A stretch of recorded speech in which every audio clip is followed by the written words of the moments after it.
يا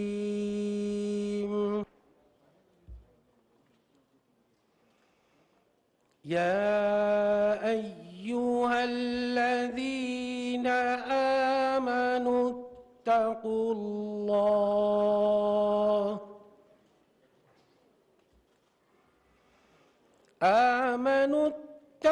الله حق تقاته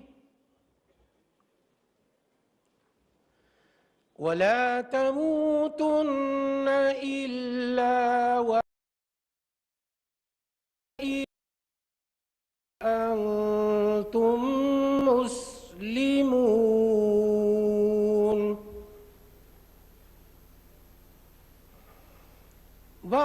واعتصموا بحبل الله جميعا ولا تفرقوا واذكروا نعمة الله عليكم إذ كنتم أعداء فألف بين قلوبكم فأصبحتم بنعمته إخوانا وكنتم على شفا حفرة من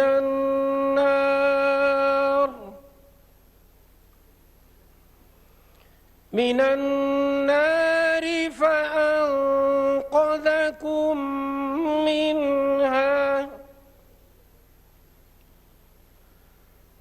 كذلك يبين الله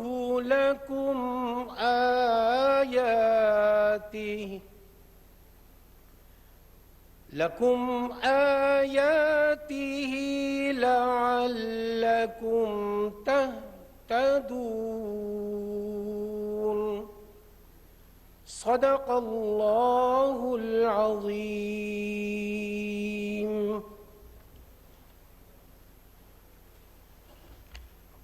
Jazakallah. We will now see a short video of the OIC journey through the decades.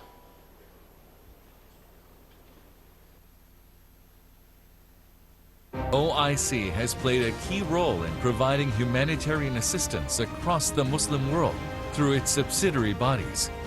As recently as December 2021, an extraordinary session was convened of OIC Council of Foreign Ministers to address deteriorating humanitarian situation in Afghanistan. OIC has unlocked an enabling environment for the economic development of all member states through an institutional infrastructure that allows us to forge robust commercial ties. To reiterate Pakistan's commitment towards technology and modernity, the Secretariat for Comstech of the OIC is situated here in Pakistan. The OIC adopted a 10-year action plan to combat Islamophobia and extremism in 2005. It established the Islamophobia Observatory to monitor and address global anti-Muslim sentiments.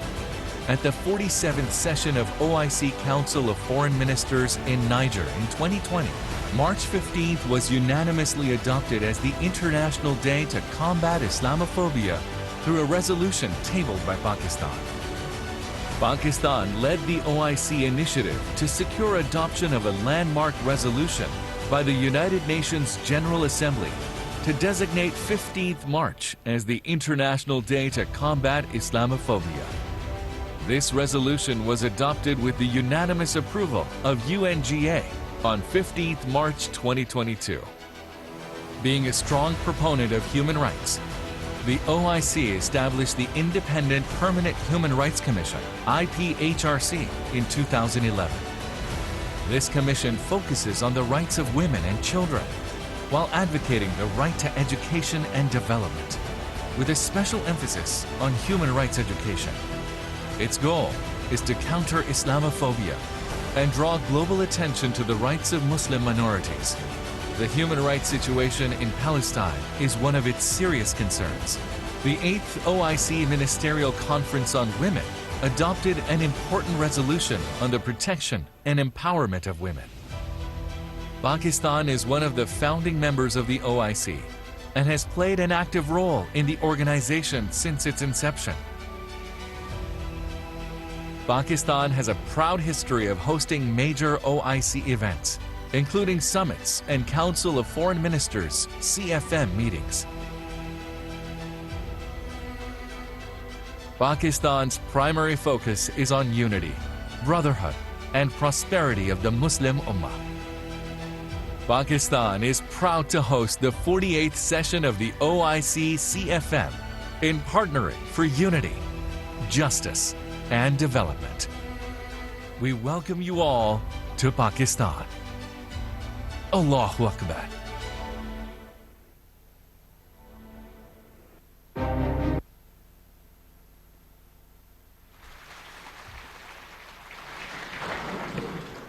Excellencies, I will now invite His Excellency Hasumi Masudo, Chair of the 47th session of the OIC Council of Foreign Ministers, to commence the formal proceedings of the session.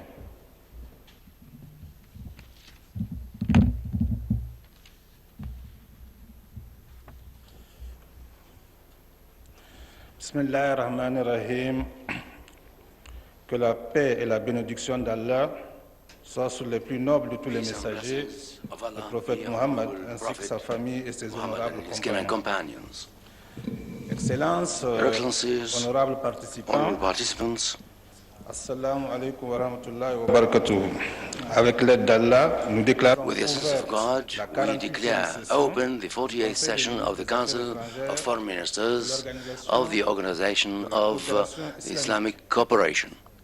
May I be allowed, Excellency, to take the floor from the podium for a brief intervention. In the name of God, most merciful, most compassionate, Your Excellencies, ladies and gentlemen, the ministers, honorable ladies and gentlemen, Assalamu alaikum. Allow me first of all to address my sincere gratitude to the custodian of the two holy mosques, King Salman bin Abdul Aziz bin Al Saud, for his sustained support to our organization and towards all the goodwill extended to us in terms of achieving certain attainments during our chairmanship, and that they continue to working for the benefit of our Ummah. Our congratulations go to His Excellency Mr. Shah Muhammad Qureshi, Minister of Foreign Affairs of the Islamic Republic of Pakistan and Chairman of the 48th session of CFM, and for the goodwill and good measures taken for the success of this session. Allow me also to express my sincere thanks and appreciation to His Excellency Hussein Ibrahim Taha for his election, to the post of Secretary General of the OIC. May Allah guide you and accompany you in your tasks. The goals and our history are well known. I'd like to express congratulations to the Secretary General and the other colleagues who accompanied us in our plans against COVID-19. It is within this context that our session, whose theme is establishing a partnership for unity, justice, and development. How could we have a more noble goal than vanquishing poverty and ensuring stability in our countries, in the Ummah? This theme translates our will and determination, for there cannot be a partnership without equity, without justice, and the respect of these values are conducive to development. This is to underline the importance of this theme of our organization and of this session. Excellencies, ladies and gentlemen, the ministers, the 47th session of the Council of Foreign Ministers that was held in Niamey under the chairmanship of the Minister of Foreign Affairs and Cooperation, Mr. Gala Konkorung, adopted a number of resolutions, some of which have been translated through activities over the past 2 years of our chairmanship. Our chairmanship has, of course, been marked by the pandemic of COVID-19. Allow me, however, to share a number of these achievements. As a matter of fact, Niger held a number of seminars both in person and online that brought together a number of experts. In person, we held seminars on the challenges facing our Ummah in the combat against extremism and fanaticism in Africa, particularly within the youth framework. This has allowed us to exchange with youth views and take necessary measures for the benefit of the youth. We have also held two meetings, one regarding the contact group on Jammu and Kashmir, of which Niger is a member, and extended its support to the pertinent resolution of the OIC and of the Security Council of the United Nations. The second took place on the Al-Quds Sharif. I wish to underline our belonging to this committee and our consistent support to the Palestinian cause until they achieve their full fundamental rights. Excellencies, ladies and gentlemen, during our chairmanship, we have conducted discussions and a number of intergovernmental activities. The text adopted will be submitted for your consideration. I have in mind the rules of procedure on the meetings of the CFM and draft resolution of 447, draft resolution of rules of procedure for the contact groups, subject of the resolution 4/48, concerning the rules of procedure governing the action of the non-member states of the OIC. It has been discussed and will need further re-examination by experts. A number of discussions that we have undertaken with the expert groups have not been followed with positive results. Therefore, there is a need for enrichment and consensus. Concerning the encounter between the experts on violent extremism that we have carried out in collaboration with the General Secretariat without positive results. I wish to underline here that you have here an important opportunity to carry out and continue these discussions. Once again, I'd like to express thanks to you for your support for the achievement of the ambitions of the OIC in the Sahel region. This initiative will allow us to take into consideration the program of this part of the Ummah. On a different plan, I would like to encourage you for the pertinent views expressed during the brainstorming session. These exercises must continue to improve the forward march of our organization. In this respect, we need to continue to consider the possibilities available for proceeding to rotation of members similar to the Security Council, and to also put an end to the committee group. And I would like to thank again the authorities of the Islamic Republic of Pakistan for their efforts for the success of this session. Wassalamu alaikum. Je vous remercie. Donc, je voudrais profiter pour proclamer la composition des membres du bureau de la 48e session. Announce the composition of the committee as follows for the 48th session. Chairman, Islamic Republic of Pakistan. Vice Chairman, State of Palestine, Republic of Cameroon, and Republic of Yemen. And then as Rapporteur, Republic of Niger. Therefore, I would like to invite the Minister of the Foreign Affairs of the Islamic Republic of Pakistan to come and take the succession of our chairmanship.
In the name of Allah, the Beneficent, the Merciful. Thank you, Excellency, Mr. 7th session of the Council of Foreign Ministers. It is my privilege, indeed, to steer the proceedings of this august gathering.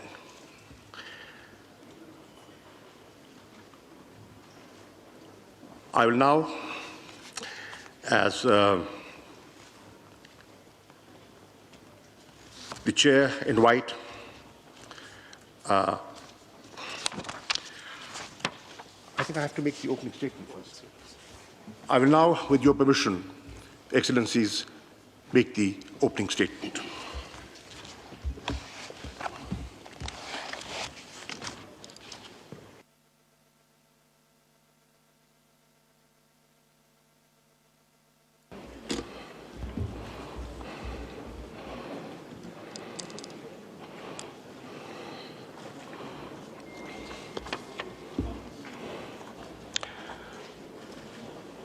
Honorable Prime Minister Imran Khan, Secretary General Haseen Brahim Taha, Royal Highnesses, Honorable Foreign Ministers, Excellencies, Assalamu Alaikum. I welcome you all to the 48th session of the OIC Council of Foreign Ministers, themed on unity, justice, and development. It is a matter of pride for us to host this meeting in 2022, which marks the 75th anniversary of Pakistan's independence. We commend the leadership role of the Kingdom of Saudi Arabia as the OIC Summit Chair. We also express profound gratitude to the OIC General Secretariat for facilitating this important meeting. Let me also express our highest appreciation to the Government of Niger for hosting the last CFM and leading the organization during the past year. Distinguished delegates, I am confident that our work during the next 2 days will be guided by the eternal Islamic values of amity and brotherhood, as embodied in the Quran and the teachings of the Holy Prophet, peace be upon him. The OIC is the collective voice of nearly 2 billion Muslims. It is a bridge among Muslim nations and between the Muslim world and the international community. Promoting solidarity and cooperation within the Muslim Ummah is one of the central pillars of Pakistan's foreign policy. As chair of the OIC CFM during 22-23, Pakistan's overarching goal shall be to solidify this bridging role further. Distinguished delegates, I want to take this opportunity to reflect on some of our collective recent achievements. Indeed, a consequence of our partnership for unity, justice, and development, the very theme of the OIC CFM. We met in this hall last December, uniting within an exceptionally short span of time for the extraordinary session of the CFM on Afghanistan. Together, we made some historic and concrete decisions. We agreed to establish the OIC Humanitarian Trust Fund. We appointed a special envoy of the OIC Secretary General. We launched an Afghanistan food security program.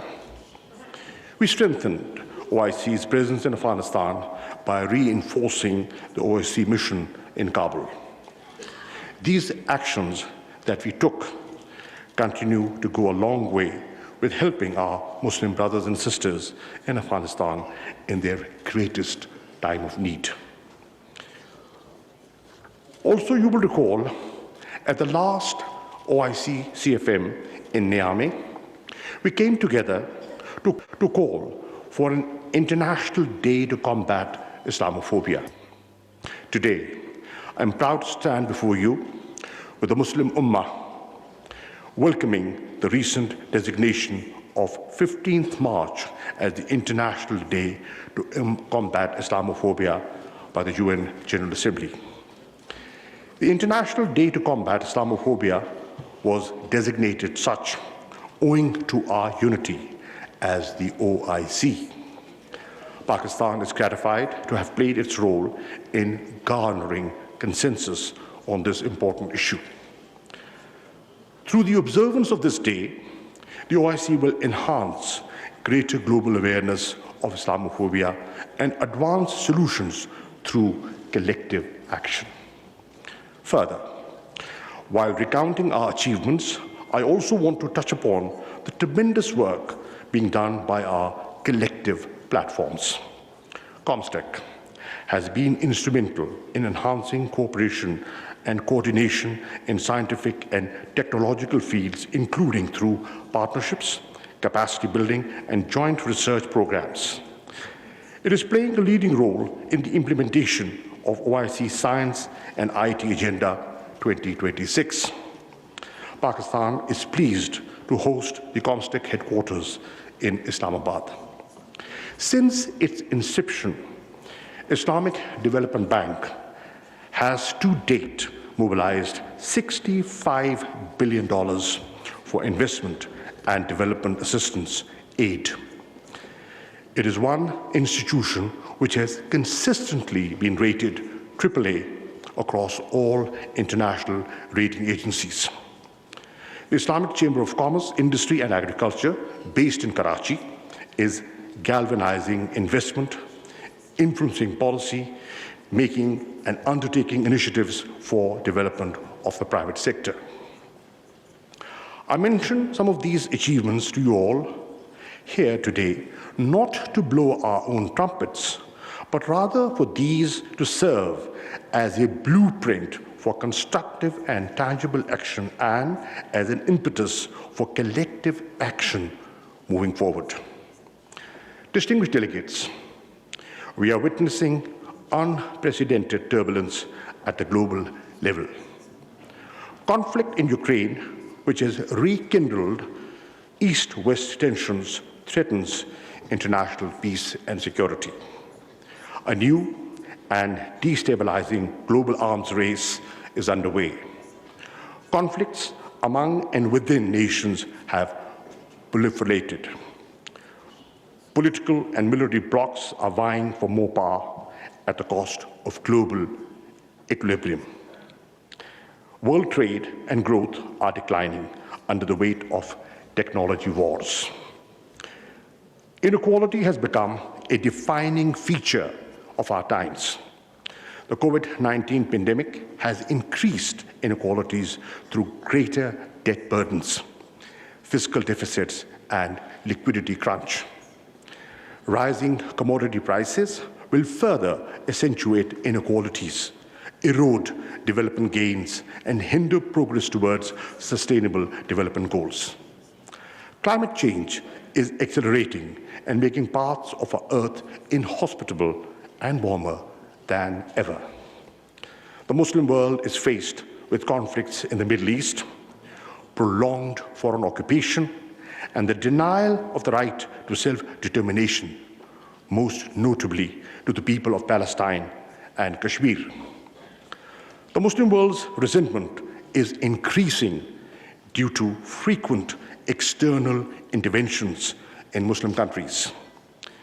Distinguished delegates, left unaddressed, these conflicts and disputes undermine our unity and solidarity, expose our countries to foreign interference and intervention, fuel terrorism and extremism, and deflect attention from our development goals and the welfare of our peoples.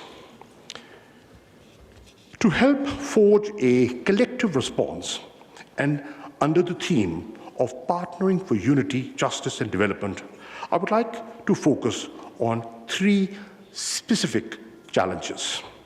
First, partnering for unity by jointly addressing the challenges and conflicts within the Ummah.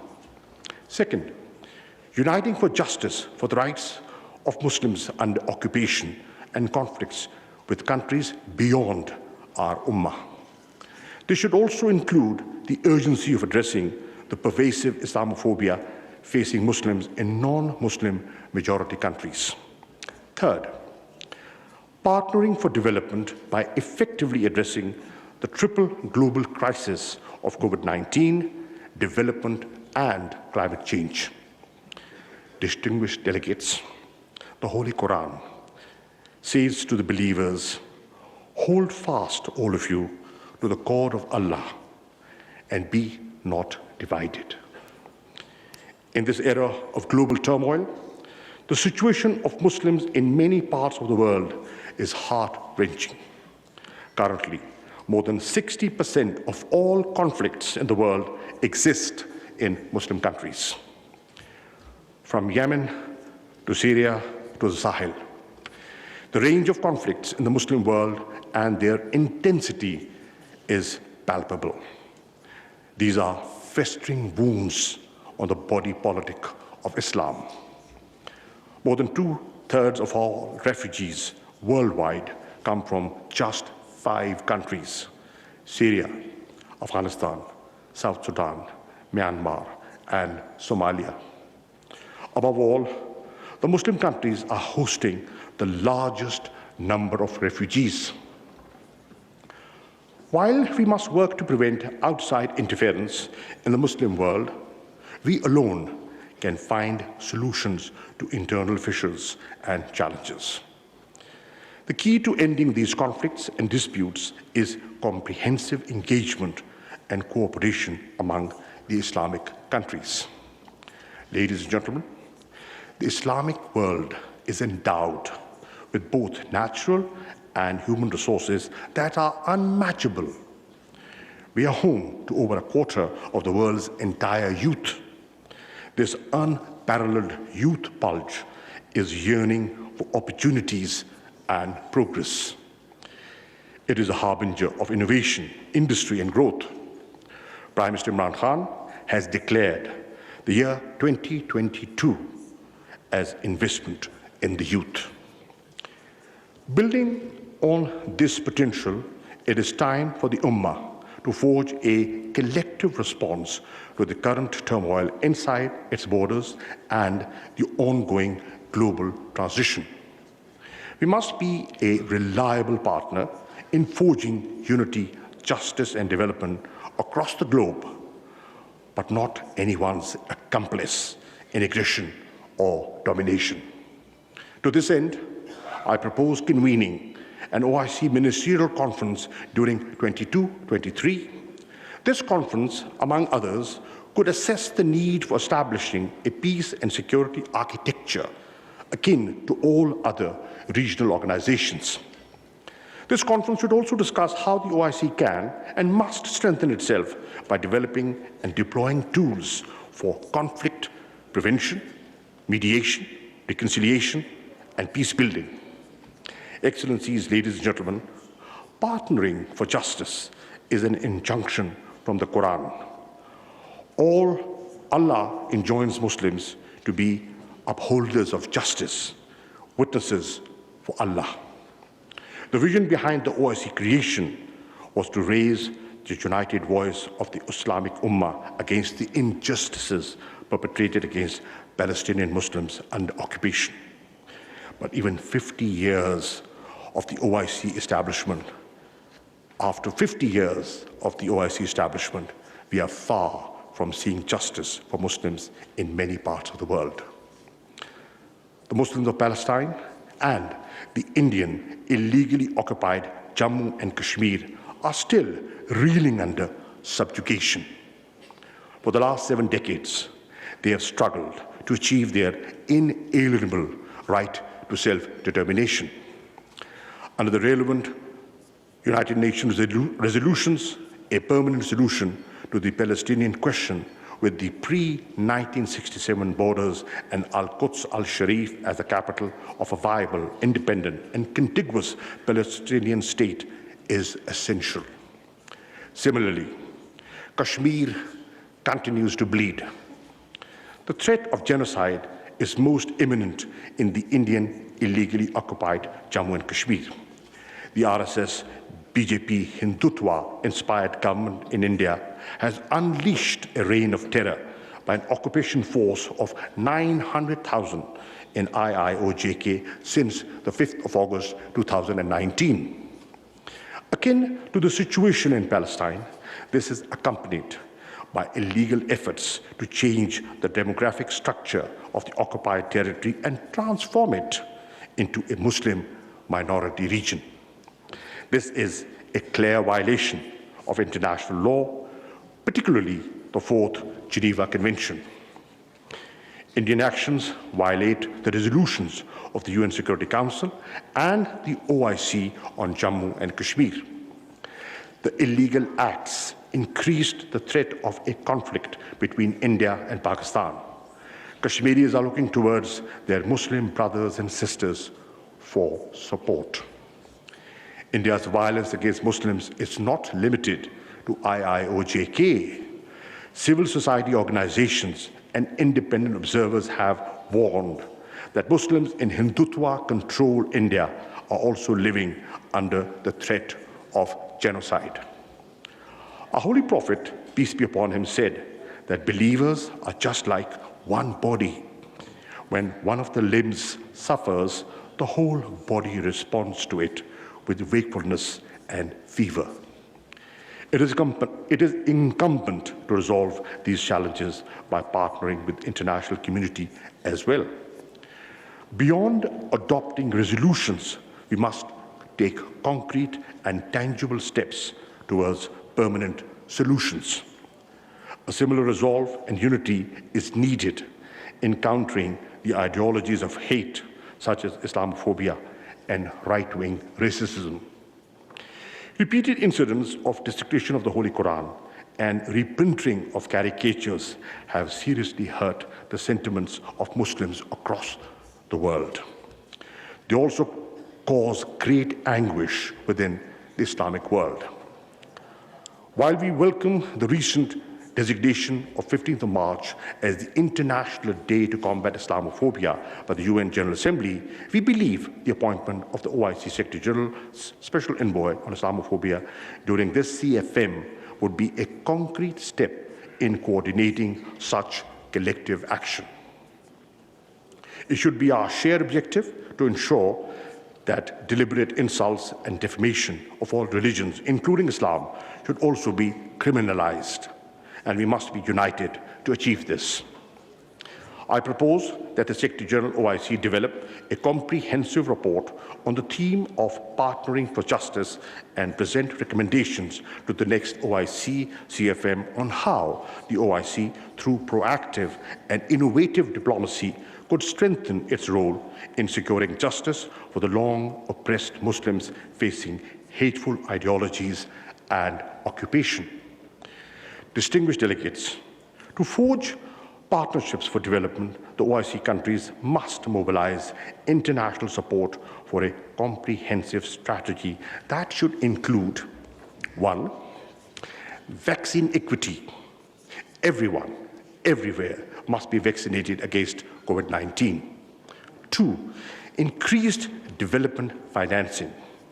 This can be ensured through comprehensive debt relief and restructuring, expanded ODA, redistribution of at least half of the unutilized SDRs to developing countries, and provision of the promised climate finance. 3rd, accelerated climate action. The agreement reached at Glasgow must be the baseline for future discussions. The OIC must call for additional commitments by the international community to achieve the agreed mitigation targets, support for adaptation, and loss and damage in developing countries due to climate change. 4, the resolute action against illicit financial flows, corruption, and illegal transfer of assets have adversely impacted many Muslim countries, including Pakistan. The OIC countries must develop a comprehensive legal framework to halt and reverse the illicit financial flows and stop this grave economic injustice. We must call for the implementation of the recommendations of the UN Secretary General's FACTI panel. Excellencies, ladies and gentlemen, underdevelopment, poverty, and corruption remain serious threats to the future security and stability of our societies. In an era of economic and financial unpredictability, development partnerships among OIC member states would be of vital importance. OIC member states have tremendous natural and human resources which must be utilized effectively through trade, joint research and development projects, trainings, and investment. To promote research and technological innovation in the Muslim world, we need to synergize the Muslim scientific and intellectual pool and fully utilize the platform of COMSTEC to achieve the OIC STI Agenda 2026. We also need to take advantage of a preferential system of trading among the OIC member states. In this regard, the framework agreement needs to be ratified expeditiously by OIC. We should also come together and build convergences on removing international barriers to development. Our common ground on the need to reform the global economic architecture will strengthen the voices calling to make it equitable. Distinguished delegates, before I conclude, I would like to draw your attention to the situation in Afghanistan. While the progress we made at the extraordinary session of the CFM on Afghanistan was timely, we need to build on them. Addressing the humanitarian crisis in Afghanistan and preventing a collapse of the Afghan economy must remain our top priorities. In doing so, we must encourage and support the efforts of the Afghan authorities to eliminate Daesh. Effective strategies are also needed to deal with other terrorist groups in Afghanistan like TTP, ETIM, IMU, and Al-Qaeda. We must guard against spoilers that wish to continue destabilizing Afghanistan and using its territory to promote terrorism. A peaceful, stable, inclusive, prosperous, and connected Afghanistan is in the best interests of us all. Ladies and gentlemen, the time has come for OIC to strengthen and equip itself to address contemporary challenges and conflicts confronting the Muslim Ummah. Pakistan stands ready to play its part as a bridge builder in promoting regional and OIC-driven solutions to these conflicts and disputes. With the hope and prayer for true OIC unity and solidarity, I thank you all.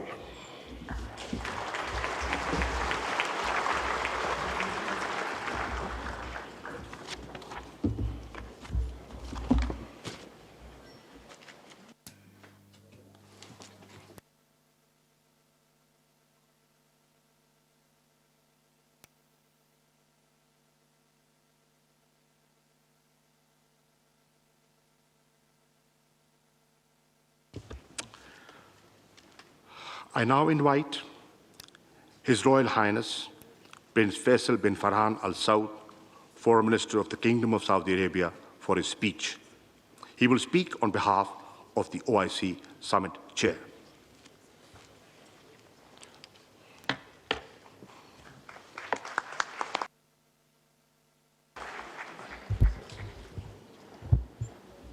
Thank you, Mr. Chairman. In the name of Allah, the Lord of Mercy, the Giver of Mercy and Prayers,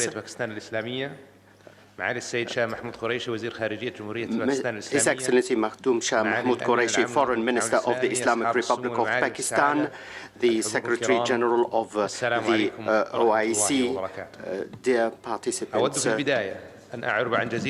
I wish to express my thanks for the Islamic Republic of Pakistan for the lavish hospitality accorded to us. I wish them full success in the chairmanship of the current session. I wish to seize this opportunity to congratulate the Islamic Republic of Pakistan and its people for the 75th commemoration of the independence of the Islamic Republic of Pakistan, and we wish them more prosperity and success.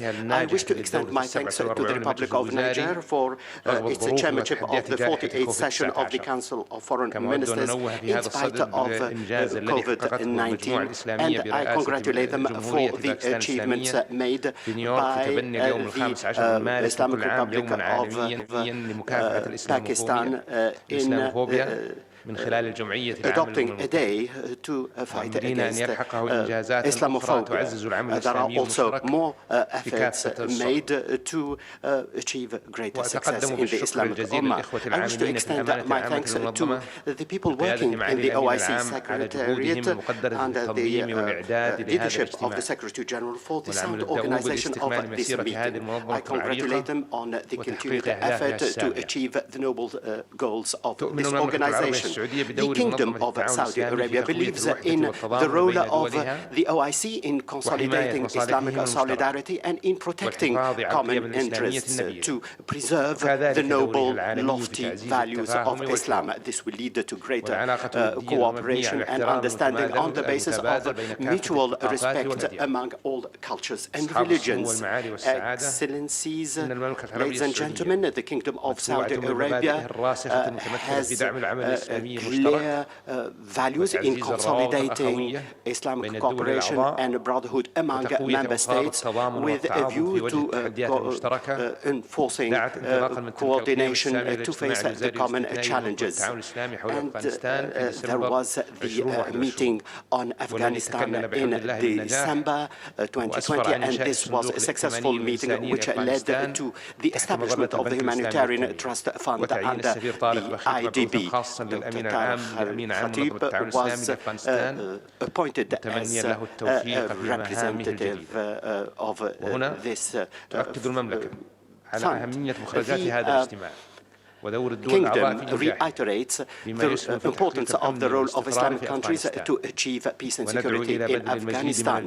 We call for further efforts to support the Afghan people so that they can overcome the tragic situation they have at the moment. We hope that Afghanis will participate in building the future of their country through dialogue among the various components of the Afghani societies, and to avoid using Afghani land as for terrorist activities.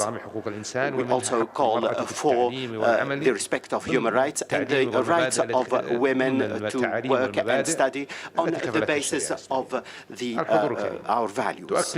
Dear participants, the Kingdom of Saudi Arabia reaffirms the centrality of the Palestinian cause. It supports all the international efforts at reviving the peace process among the conflicting parties and the return to direct negotiations to settle all the standing issues between the two parties. We reaffirm our support to the Palestinian people in order to achieve a lasting peaceful settlement of the Palestinian cause with the establishment of an independent Palestinian state and in line with international resolutions.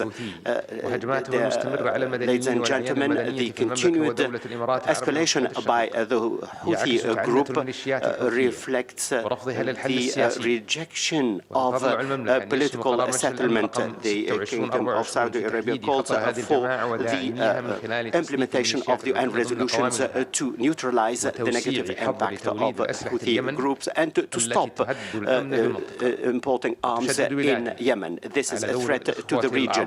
We reiterate the importance of the role of brothers to apply more pressure on the Houthis so that they can stop jeopardizing maritime security. On the basis of reducing the suffering of the Yemeni people, we contribute to humanitarian action and we provide humanitarian support to the Yemen people. The participants, the Kingdom of Saudi Arabia stands by the Muslim communities to defend their values as sustained by our region.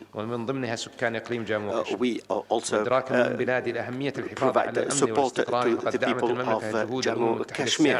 We also support the efforts made by the international community to reach a just solution to the Jammu Kashmir issue. Excellencies, ladies and gentlemen, the Kingdom of Saudi Arabia is making steps to achieve its ambitious vision. We hope that this will be a model for the rest of the world.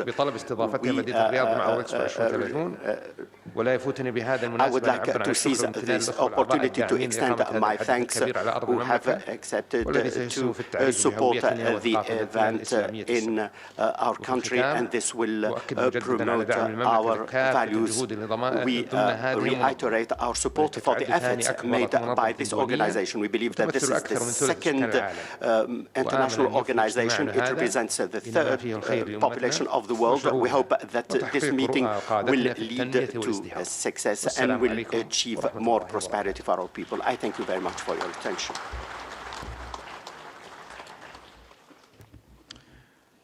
Thank you, Brother Faisal, for your speech. I now invite the Honorable Secretary General of the Organisation of Islamic Countries, His Excellency Mr. Hassan Brahim Taha, for his statement.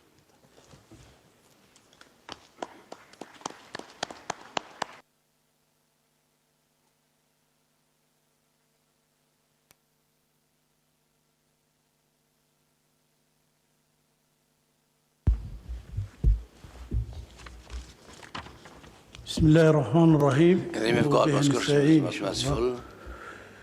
Altesse, Your Highnesses, Excellencies, Mesdames et Messieurs, Honorable ladies and gentlemen, il m'est agréable tout d'abord d'exprimer à mon nom personnel et celui de l'Organisation de la Coopération islamique mes sincères remerciements et ma gratitude au gouvernement et au peuple de la République islamique du Pakistan pour l'accueil chaleureux qui nous a été réservé et pour la sérieuse coopération de la soigneuse coordination que nous avons constatée dans la préparation de cette 48e session du Conseil des ministres des Affaires étrangères de l'OIC, tout en félicitant la République islamique du Pakistan pour sa présidence de cette importante session.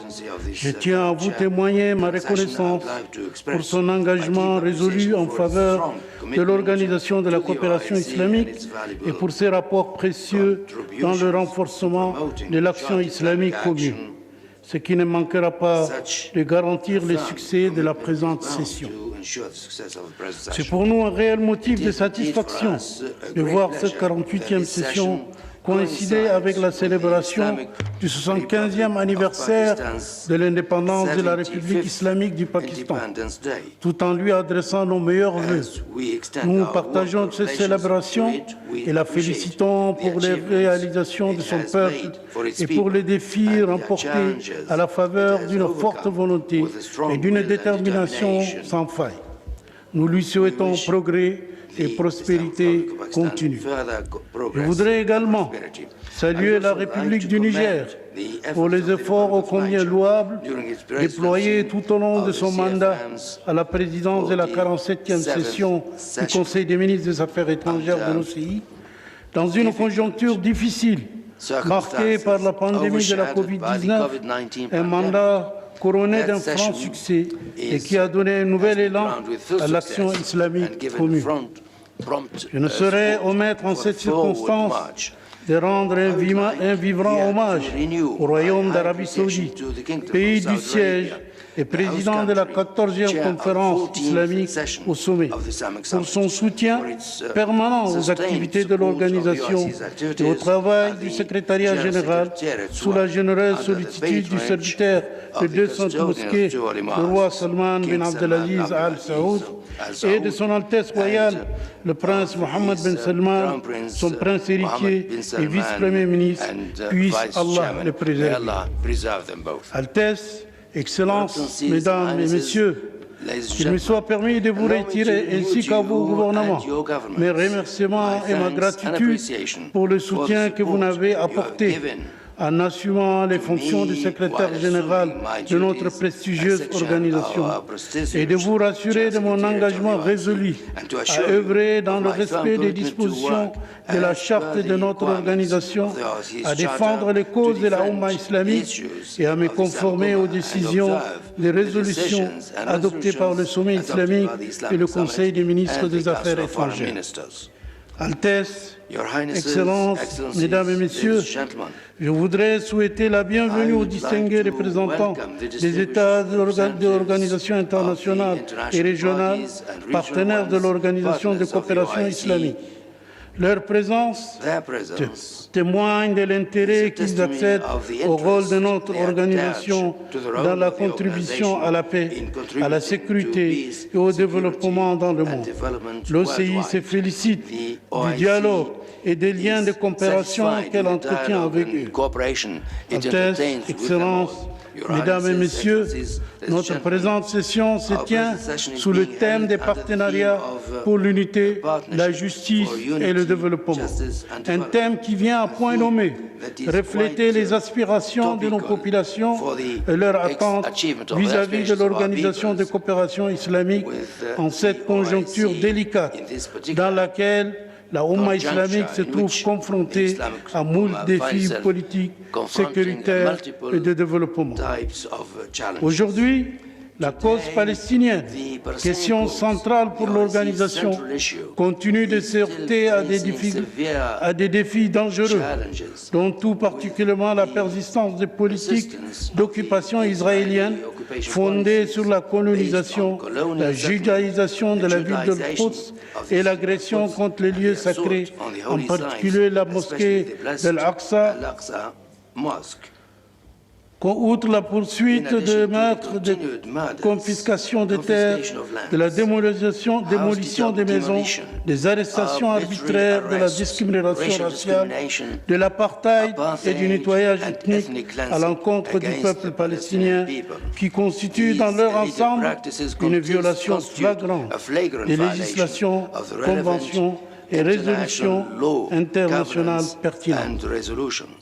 Aussi, la persistance de tels crimes et agressions israéliens contre le peuple palestinien, sa terre et ses lieux saints, nous commande-t-elle de renforcer l'esprit de solidarité et d'action islamique commune et de redoubler davantage l'effort diplomatique auprès des instances internationales en faveur des droits du peuple palestinien et de contrer avec fermeté la responsabilité de toute tentative visant à changer le statut historique et juridique de la ville d'Al-Quds en application des résolutions pertinentes adoptées par le sommet islamique et des conseils ministériels successifs. La question du Jammu et Cachemire est une autre question juste qui attend une solution depuis longtemps et qui nous préoccupe profondément au vu des développements qu'elle connaît, particulièrement à la suite des actions illégales et unilatérales entreprises par l'Inde le 5 août 2019, visant à modifier le statut du Jammu et Cachemire occupé par l'Inde. Au mois de novembre dernier, une délégation de haut niveau du secrétariat général de l'OCI, conduite par le secrétaire général adjoint aux affaires politiques, représentant spécial pour Jammu et Cachemire, avec la participation du secrétaire général adjoint aux affaires humanitaires, culturelles et sociales, a effectué une visite officielle au Pakistan et à Azad, Jammu et Cachemire, dans le cadre de la mise en œuvre du mandat confié au secrétariat général en vertu de la résolution 1047-Paul sur les différences de Jammu et Cachemire adoptée par le Conseil des ministres des Affaires étrangères. Le rapport de cette mission est soumis à votre attention. L'OCI est ainsi appelé à redoubler d'efforts en vue de soutenir le droit des peuples du Jammu et Cachemire, y compris son droit à l'autodétermination, conformément aux résolutions du Conseil de sécurité des Nations Unies. Les développements de cette question seront examinés par le groupe de contact sur Jammu et Cachemire qui se réunira ici à Islamabad en marge de nos précédentes assises. En ce qui concerne l'Afghanistan, j'ai suivi tous les aspects liés et la mise en œuvre des résolutions issues de la 17e session ministérielle extraordinaire tenue à Islamabad le 19 décembre 2021. À cet égard, j'ai assuré avec mon envoyé spécial pour l'Afghanistan la coordination nécessaire avec la Banque islamique de développement qui a gracieusement préparé le cadre juridique et la structure du fonds fiduciaire décidé par le Conseil ministériel. Le fonds sera officiellement lancé en marge de cette réunion. D'autre part, j'ai dépêché mon envoyé spécial en Afghanistan. Il a eu des entretiens élargis avec un certain nombre de ministres du gouvernement en place à Kaboul concernant les efforts de l'organisation dans les domaines humanitaires, politiques et économiques. Je soumets à votre attention un rapport spécial sur les progrès réalisés dans la mise en œuvre de la résolution sur la situation humanitaire en Afghanistan et sur les aspects liés à cette première visite. Je continuerai donc à dialoguer avec les autorités en place en Afghanistan, avec les partenaires internationaux, dans le but de réaliser la paix, la sécurité et le développement dans ces pays membres de l'organisation. Pour ce qui est de l'agression de la République de l'Arménie contre la République d'Azerbaïdjan, et bien que d'autres tripartites concluent entre l'Azerbaïdjan, l'Arménie et la Fédération de Russie le 10 novembre 2020 ait mis fin aux hostilités, la République d'Azerbaïdjan a exprimé sa préoccupation face au non-respect pour la République d'Arménie par la République d'Arménie et ses obligations telles que stipulées dans l'accord tripartite. Le secrétariat général, qui a constamment confirmé le soutien de l'organisation au règlement du conflit conformément aux décisions et résolutions du Conseil islamique, du Conseil des ministres et du Conseil de sécurité des Nations Unies, continuera de suivre cette question avec intérêt. Altesse, Excellences, Mesdames et Messieurs, la situation au Yémen reste une source de profonde préoccupation pour notre organisation qui s'est engagée à soutenir l'unité, la souveraineté, l'indépendance et l'intégrité territoriale du Yémen, ainsi que la solution politique au conflit sur la base de trois référentiels, à savoir l'initiative du Conseil de coopération des États arabes du Golfe et ses mécanismes exécutifs, les conclusions de la conférence de dialogue national yéménite et les résolutions de la légalité internationale, en particulier la résolution 2216-2015 du Conseil de sécurité des Nations Unies. C'est dans ce même ordre d'idées que le secrétariat général de l'OCI salue l'idée que le secrétariat général de l'OCI salue l'initiative annoncée par le Conseil des ministres des États arabes du Golfe d'organiser des consultations yéméno-yéménites dans la capitale saoudienne, à Riyad, à la fin de ce mois. L'initiative qui permettra de combler le fossé entre les frères yéménites et de s'engager pour arrêter l'effusion du sang, afin de parvenir à une solution politique durable mettant un terme au conflit au Yémen. An action to stop the blood selling. and to continue the action and for the stability and security in the region. In this context, we renew our appreciation to the Kingdom of Saudi Arabia for its unremitting efforts and initiatives to contribute to expediting a peaceful and lasting solution to the Yemeni crisis. I also reiterate the thanks and appreciation to the Kingdom of Saudi Arabia and the Emirates for their solidarity with our organization in the face of the condemned attacks by the Houthi militants against civilians and civilian targets. Over the past period, developments in Libya, in Sudan and Somalia have been subject of continued consideration of the General Secretariat, which encouraged all parties concerned to adopt dialogue, and we today encourage them to redouble their efforts to overcome differences and lay the basis for stability and peace, for development, and to ensure that the interest of their peoples prevails. With regard to Syria, the General Secretariat continues supporting the efforts of the United Nations to achieve a peaceful solution to the crisis in conformity with the Declaration of Geneva and the resolution of the Security Council. With regard to Iraq, the convening in October 2021 of the anticipated early elections represent a positive element that we have registered and that we hail.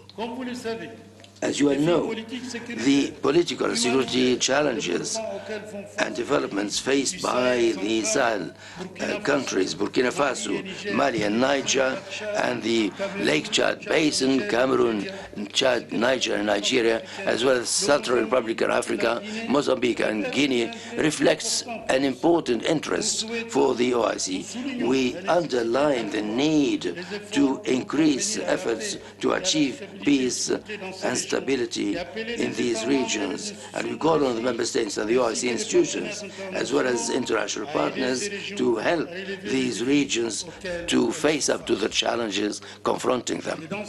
It is within this framework, to give a new launch for our organization in Africa, including in the Lake Chad and Africa, that I paid a visit in the current month to Chad, Cameroon, Niger and Senegal. And I had an opportunity to discuss with the leaders in those countries regarding these issues and ways and means to strengthen the OIC support to those countries. On the other hand, the delegations, high-level delegations from the OIC General Secretariat, led by the Assistant Secretary for Political Affairs, Dr. Dubey, paid a visit to Abuja to hold discussions with the leaders of the Commission of the OCDAO on ways and means to strengthen cooperation and coordination of efforts so as to contribute to peace, security and development in the region. Strengthening the positive role of our organization in Africa requires as well the designation of special envoy. To this effect, I recommend to your August Council to designate Dr. Nasiru Baku Arifari, former Minister of Foreign Affairs of Benin, as special envoy of the OIC General Secretariat for Africa, and I hope that he will benefit of your support. Your Highnesses, Excellencies, ladies and gentlemen, the Republic of Bosnia is facing a preoccupying situation due to certain Serb parties and to their involvement and offensive, and this requires support for Bosnia-Herzegovina to help it preserve its territorial unity, its stability and sovereignty and prosperity. Our organization expresses as well its full support to the efforts in favor of a global and just resolution to the Cypriot issue and its support with the Turkish Cypriot Muslims in conformity with the pertinent resolutions of the OIC. Highnesses, Excellencies, ladies and gentlemen, the well-being and defense of the human rights of Muslim communities in the non-member states in conformity with the principles and objectives as included in the Charter of the organization form a priority also in our action. We continue increasing our efforts to this end through visits and dialogue with the leaders of the concerned parties. In this context, we express our profound concern with regard to the situation of Rohingya, and we call on the international community to act in an efficient manner, an urgent manner, to ensure proper conditions for the voluntary return of the people, the refugees, the Rohingyas, to their original homeland. We register our support for judicial action with the International Court of Justice, for the recovering of listenings in support of the Rohingyas, to put an end to all the forms of violence against them. I should like on this occasion to pay a special tribute to Gambia, to the Republic of Gambia, for their frontland role in support of the affairs and the meeting of the committee today against the violation of human rights against the Rohingyas would allow us to find a solution and to face up to the offensive in this regard. Honorable participants, according to the official reports of the Observatory of Islamophobia in the OIC, the reputation of the Muslim community in a number of countries is subject to defamation at a time when action is increasing against Muslims due to the rise of extreme right. All Islamic states are called upon to act together against such a situation and take necessary measures to fight against racist and xenophobic actions at all levels and to establish pillars of security and peace. In this regard, we dare rely on the member states to act together with the General Secretariat against Islamophobia. On the other hand, we need to collaborate with all the members of the international community to combat this phenomenon. It is with satisfaction that we have welcomed the adoption in 15th March by the General Assembly of the United Nations of a resolution designating the 15th of March of each year as an International Day of the fight against Islamophobia. We express the hope that it will contribute to favor a dialogue at the international level of a culture of tolerance and peace. Our fight against terrorism is also an absolute priority for our organization. In order to face up to this phenomenon, we have established a multidimensional strategy on the basis of international law and the Convention of the OIC on Anti-Terrorism Act, including the question, one of the issues to which we attach special attention. I would like to draw attention to strengthening cooperation between the member states in culture and civilization. This is a subject of consultations that the General Secretariat is undertaking with the member states and international and regional bodies that partners in this field. And this is the object of active action in this regard. Well, I would like to avail of the opportunity to congratulate the UAE for having hosted the exhibition 2022, which has been the subject of consistent cooperation between the member states.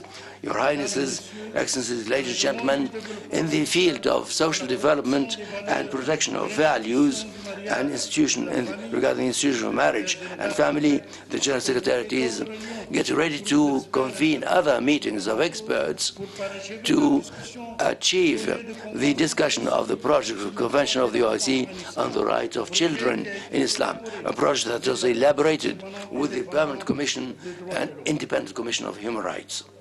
IPHCR. With regard to the freedom of women and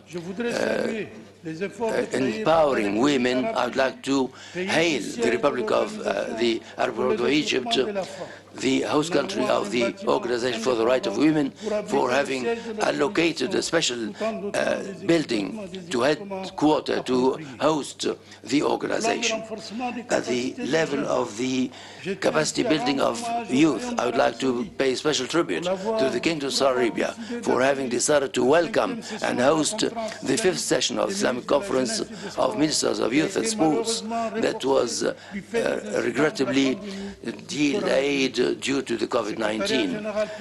This General Secretariat continues its coordination with the Saudi authorities with regard to set a special date for the said conference. In terms of the media, the organization have sped up its investments in new media to enlighten the member states and the public and international public opinion regarding the vital issues for the Islamic Ummah and for the Muslim communities in non-member states, as well as to educate the world about its projects and efforts in support of the least developed countries to face up to the propagation of the coronavirus pandemic. In the humanitarian field, the OIC General Secretariat services have been developed further over the past few years in collaboration with the international bodies.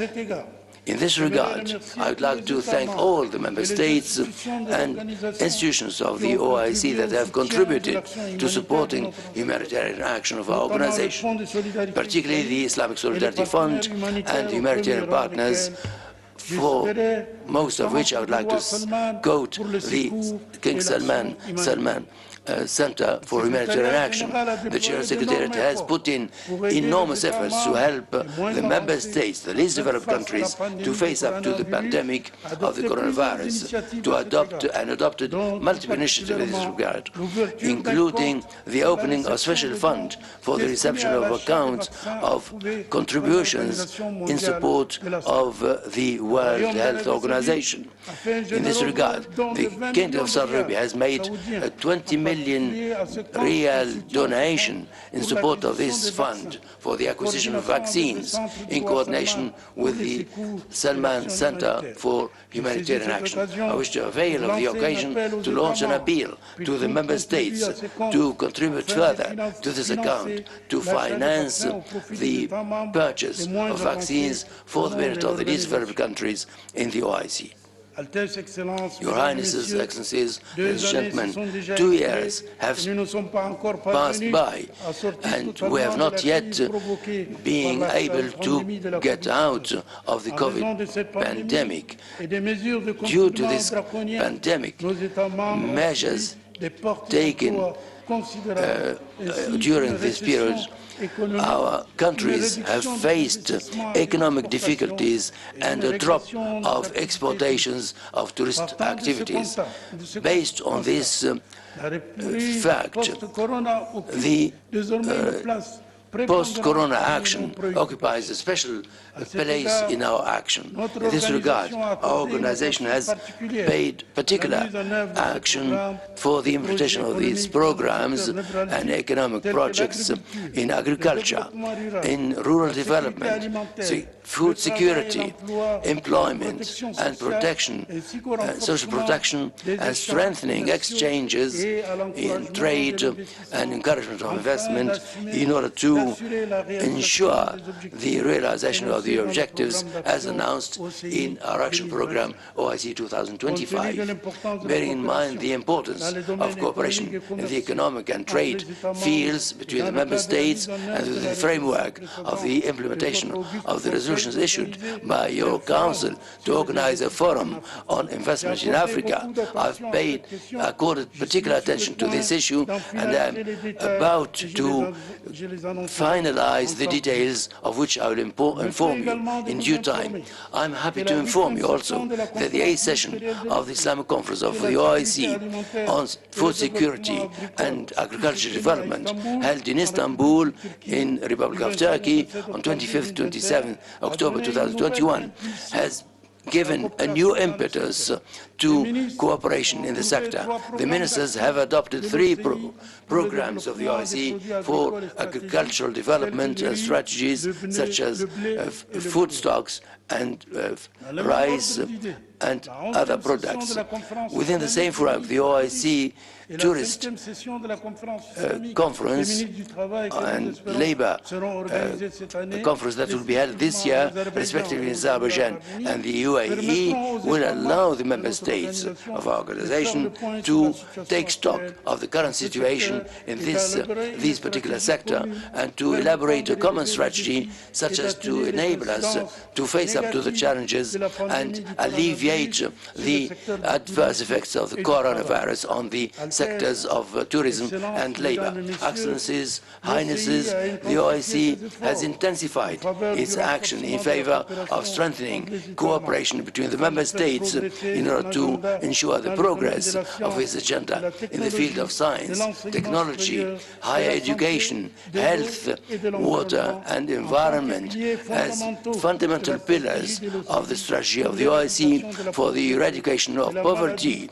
of disease, illiteracy and extremism. I'm happy, therefore, to recall that the second summit of the OIC on technology that was held online in June last has taken stock of the steps fulfilled by the member states in the field of technology and their policies and national strategy in this field. Therefore, undoubtedly, providing a high-quality level of education will be the optimal means against underdevelopment. The OIC plays an important role in the training of students of the member states. Allow me here to express my due thanks and gratitude to all the member states and organizations that give financial support to our universities, in consecration of greater solidarity and cooperation among the member states in the field of higher education, of programs of exchange in the member states to provide larger numbers of scholarships for the students, particularly in the least developed countries.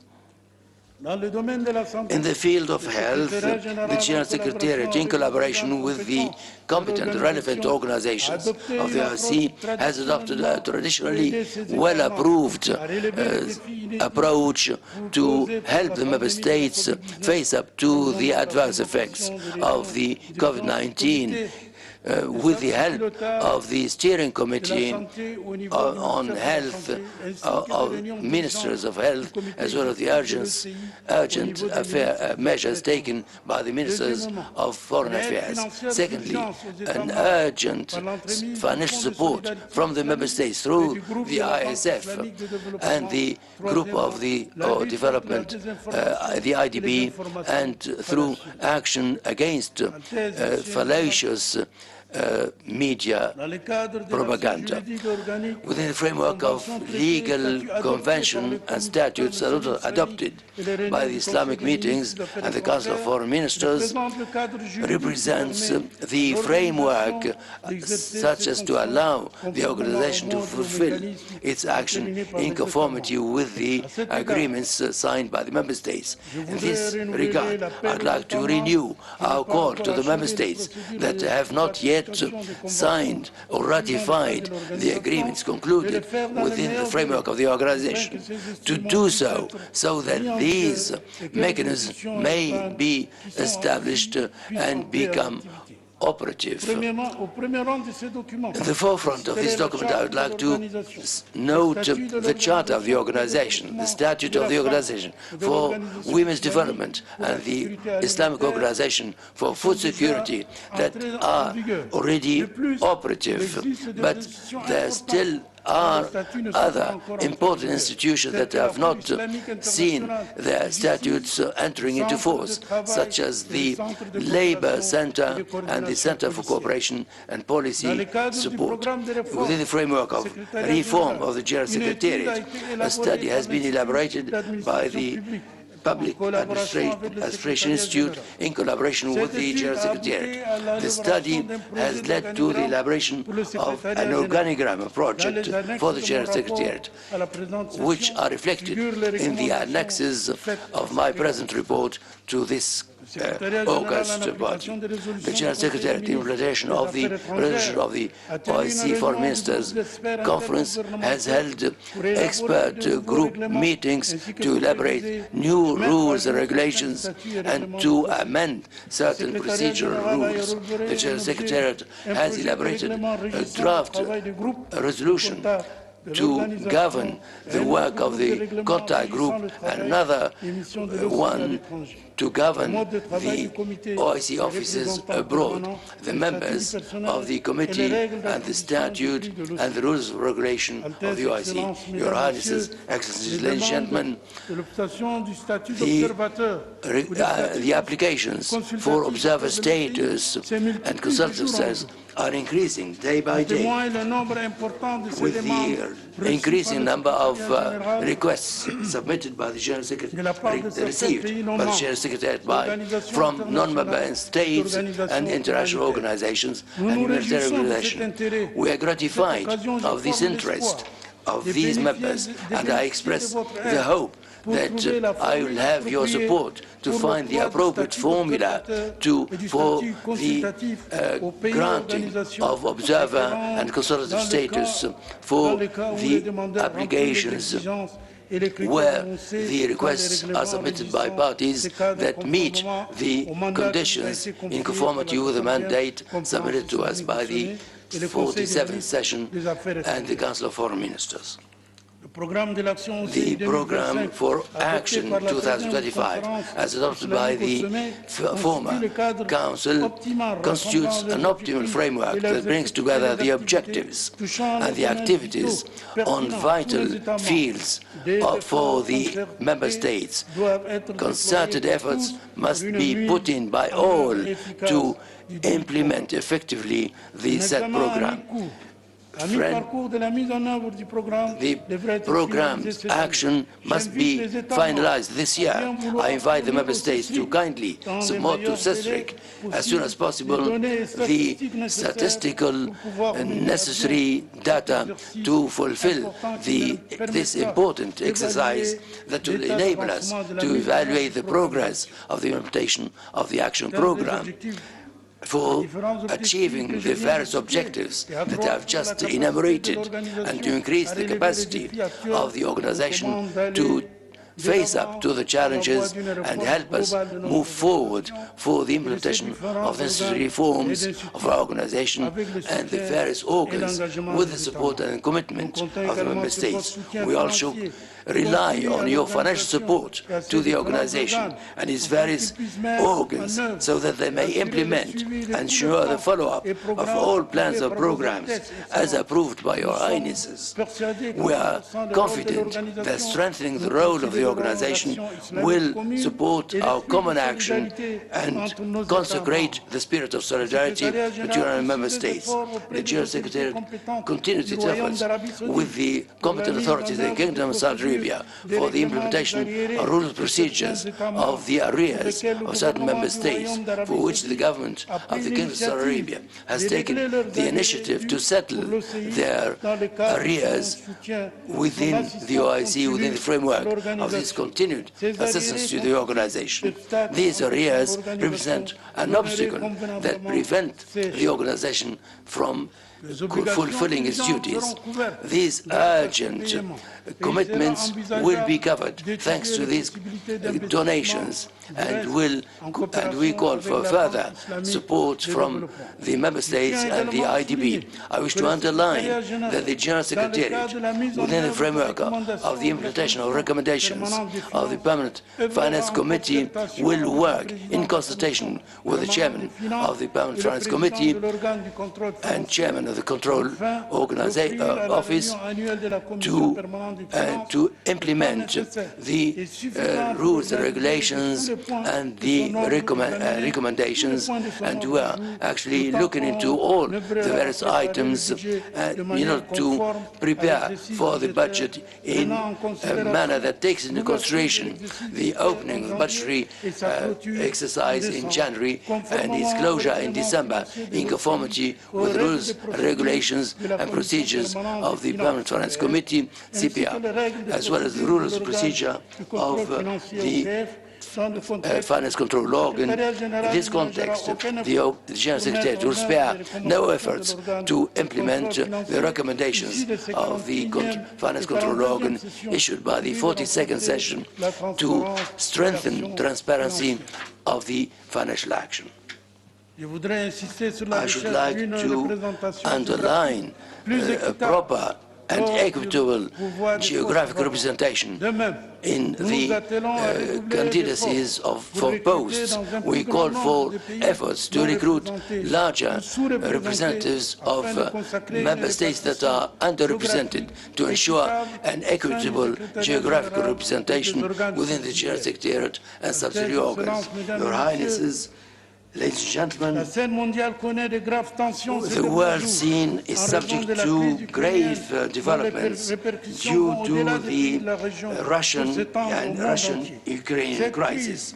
This crisis could possibly adversely affect the development of our countries, including other world countries. This conflict is likely to affect exports of these two countries that represent over 28% of the world's offers. In this regard, I should like to encourage the member states to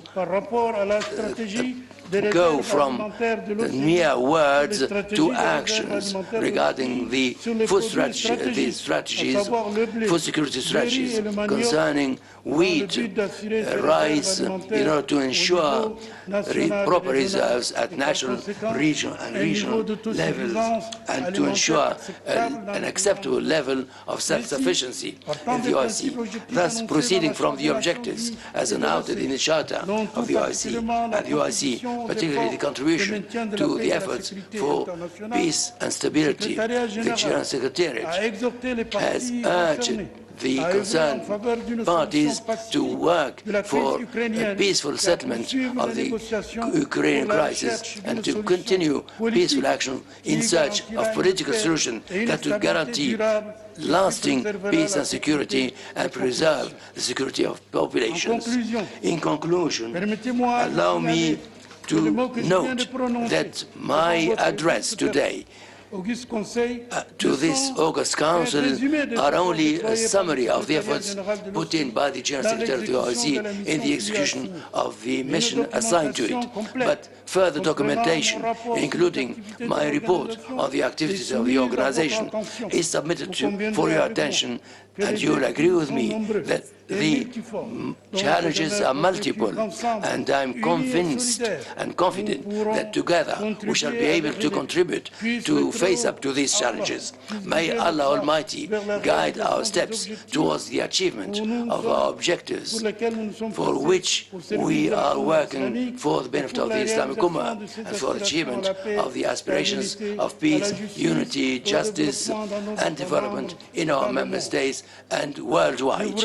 I thank you for your kind attention. Wassalamu alaikum.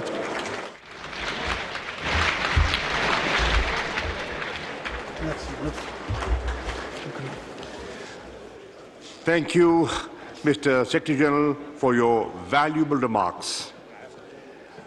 Excellencies, ladies and gentlemen, we will now hear a video message from the United Nations Secretary General, Antonio Guterres.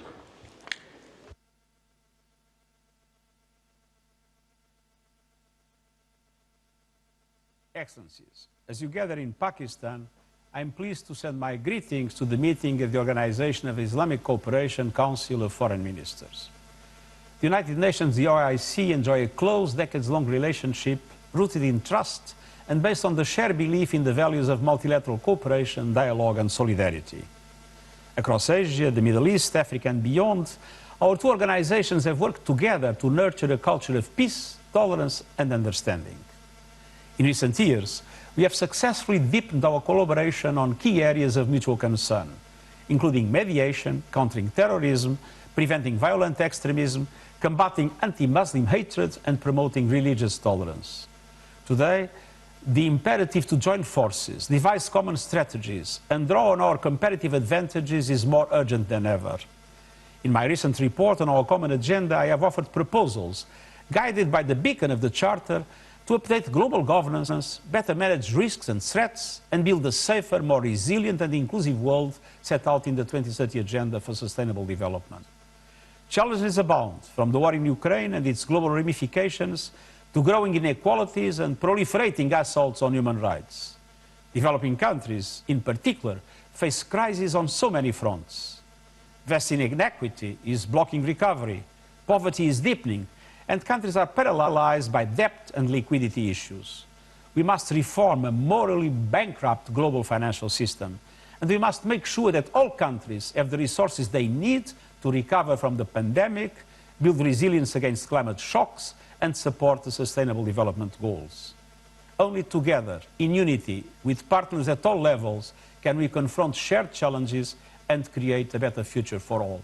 Thank you.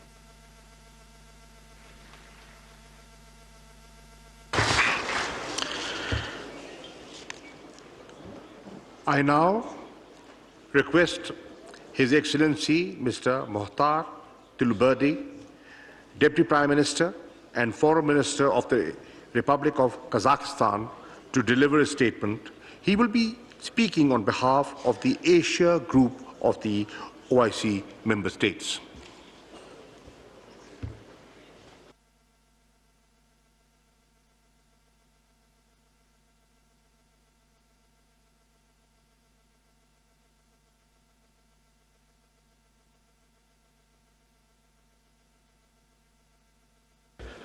Bismillah ar-Rahman ar-Rahim.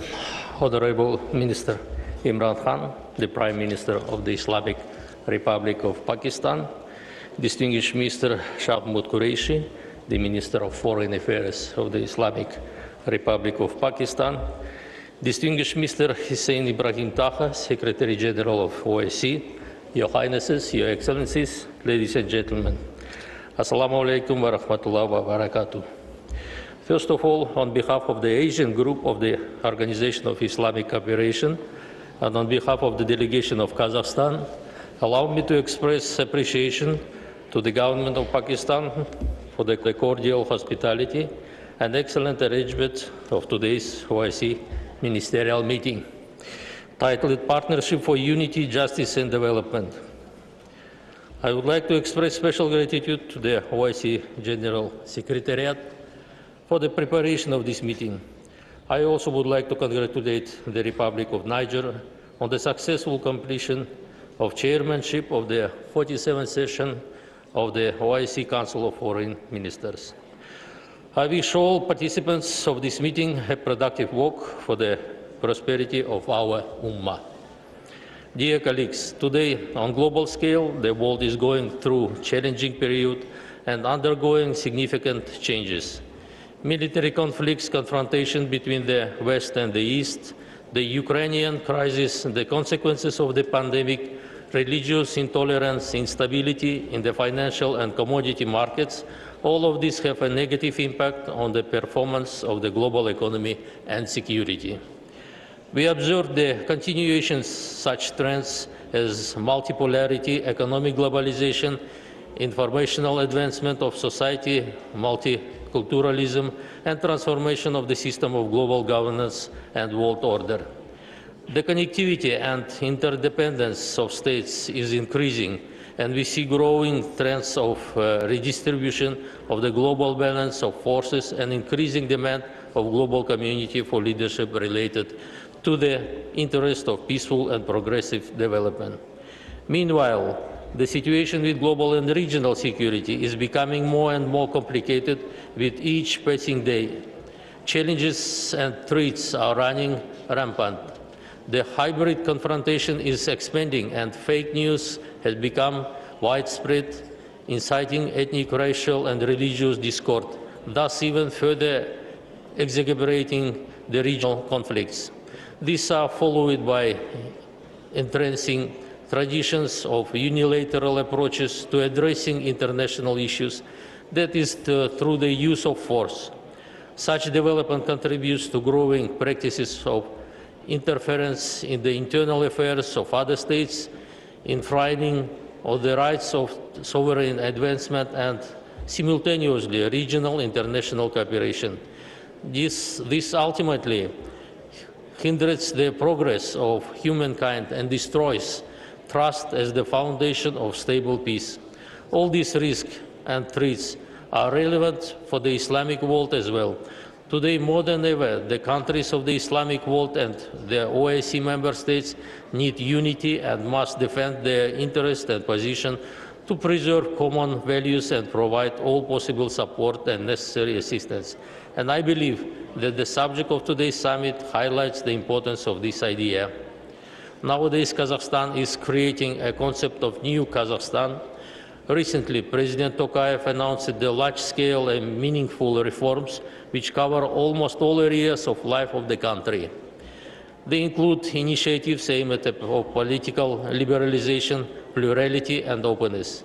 In the sphere of the economic, the reforms are focused on the tackling monopolization, improving living standards and ensuring that all citizens feel the benefits of our growing economy. Societal reforms are aimed at improving health and education of the nation as well as other sectors. Kazakhstan today fully supports international efforts to ensure regional security and sustainable development of the countries of Eurasia.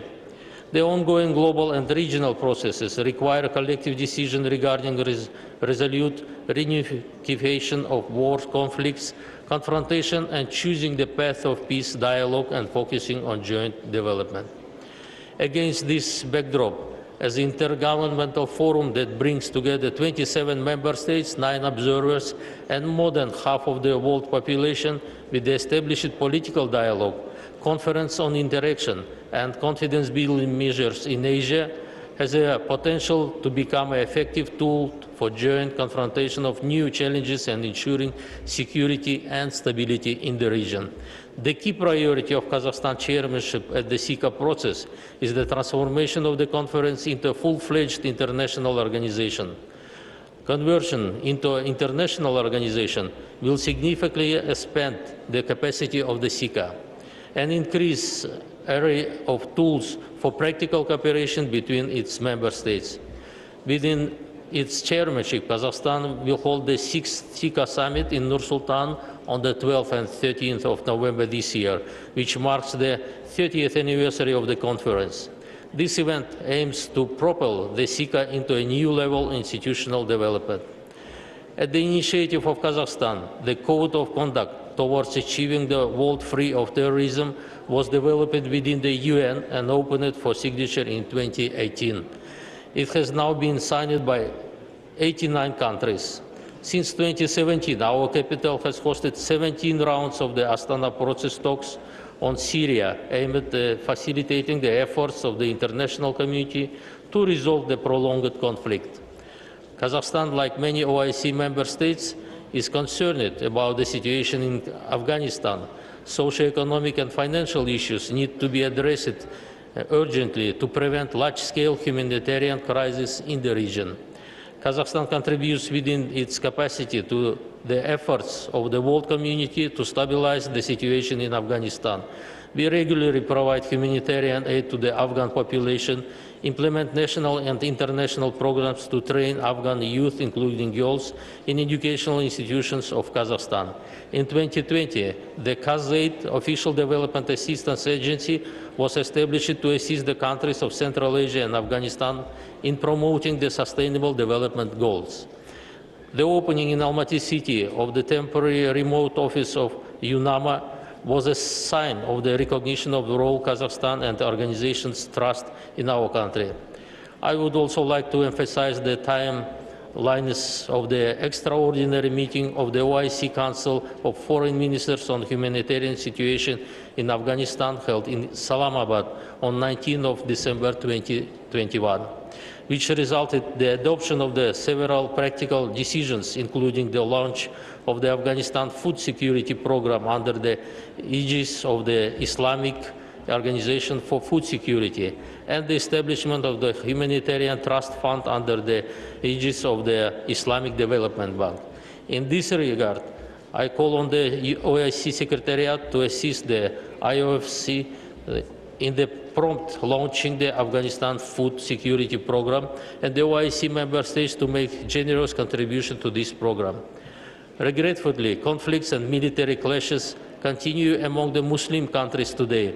The events in Yemen, Syria, and several African states have become a matter of concern. Therefore, we believe that the initiative of Islamic rapprochement remains relevant for peace and harmony in the Islamic world. Kazakhstan reaffirms its unwavering position for just and comprehensive solution to the Palestinian question on the basis of relevant resolutions of the UN Security Council and the UN General Assembly in accordance with the two states for two nations principle. Moreover, we reiterate the OIC principled position on the Jammu and Kashmir dispute for peaceful settlement in accordance with the relevant United Nations Security Council. We are convinced that promoting the ideology of tolerance, mutual understanding, and cultural diversity is the key to combating hatred and discrimination. An example of interfaith dialogue is the Congress of Leaders of World and Traditional Religions, which has been held in Kazakhstan since 2003 and is attended by the leaders of the Islamic world and the Secretary General of the OIC. The next 6th Congress will be held in September 2022 in Kazakhstan. Distinguished participants, in the face of the new challenges, the further transformation of the organization is an important issue. Therefore, we need to swiftly conclude the process of reforming of the IC. In this context, we are grateful to Saudi Arabia, Turkey, and Bangladesh for their efforts and contribution for the holding of 2 expert group meetings on comprehensive reform of our organization. The combat against the COVID-19 pandemic and overcoming its consequences are still among the pressing issues on our cooperation agenda. At the current stage, I would like to emphasize the importance of uniting our efforts in the combat against the pandemic and an exchange of vaccines. In addition, Kazakhstan, within its activity in the UN, initiated the establishment of the International Agenda for Biology Safety, which in future will contribute to the prevention of biological threats and the exchange of information on dangerous diseases. Comprehensive support for this initiative will allow our countries to take timely measures in the future. The pandemic, more than anything else, showed the urgent need for the development of science and technology in the Muslim world and beyond. At the first OIC Summit on Science and Technology held in September 2017 in Nur-Sultan, Kazakhstan initiated the establishment of the OIC 15 group, which unites 15 leading Muslim countries in the field of science and technology to promote the potential of our Ummah in these areas. This year, Kazakhstan intends to hold a meeting of ministers of the OIC 15 group member states responsible for education, science and technology. This step would also again demonstrate the need to consolidate efforts in the development of our own advanced science and technology as an important factor in achieving peace and prosperity. Distinguished colleagues, today many countries, including the Islamic world, are facing acute issue of ensuring food security due to the complex of geopolitical situation in the world and climate change. Many countries in Africa and Middle East are sounding the alarm and are requesting our help in providing essential products. Some countries are experiencing famine due to the crop failures last year. We are ready to cooperate in this area and consider it important to revitalize the Islamic Organization for Food Security and to use its potential to ensure access to food supply for countries in need. To date, 36 of the 56 OIC countries have joined this organization, and only 17 countries have ratified its charter. We call on the members of the OIC to actively engage in the activities of the International Organization for Food Security. Last but not least, I invite distinguished delegation to support the resolution on granting the Organization of Turkic States the observer status in the OIC, which will be discussed this afternoon in the special committee. As a founding members of this organization, Kazakhstan is interested to enhance cooperation with important international organizations such as OIC. And we believe that strong partnership between OIC and different Asian regional organizations will increase the Islamic solidarity in the international arena and open a new avenue of cooperation. Availing this opportunity, I would like to inform that recently, on the 12th March this year, there was the early presidential election in the Turkmenistan, which, according to the international observers, was held in the fair, free, and competitive atmosphere. As a result of election, His Excellency Mr. Serdar Berdimuhamedov, with the support of 73% of the electorate, has become a new president of Turkmenistan. Also, I avail this opportunity to express on behalf of the Asian group the heartfelt congratulations to the government and the people of Pakistan on the occasion of the 75th anniversary of the independence of the Republic. And I wish peace and prosperity to the brotherly people of Pakistan. In conclusion, allow me to express the hope that all OIC will continue to advance its goals and objectives for the benefit of the entire Muslim Ummah. I wish all participants fruitful work at today's event, and thank you for your attention.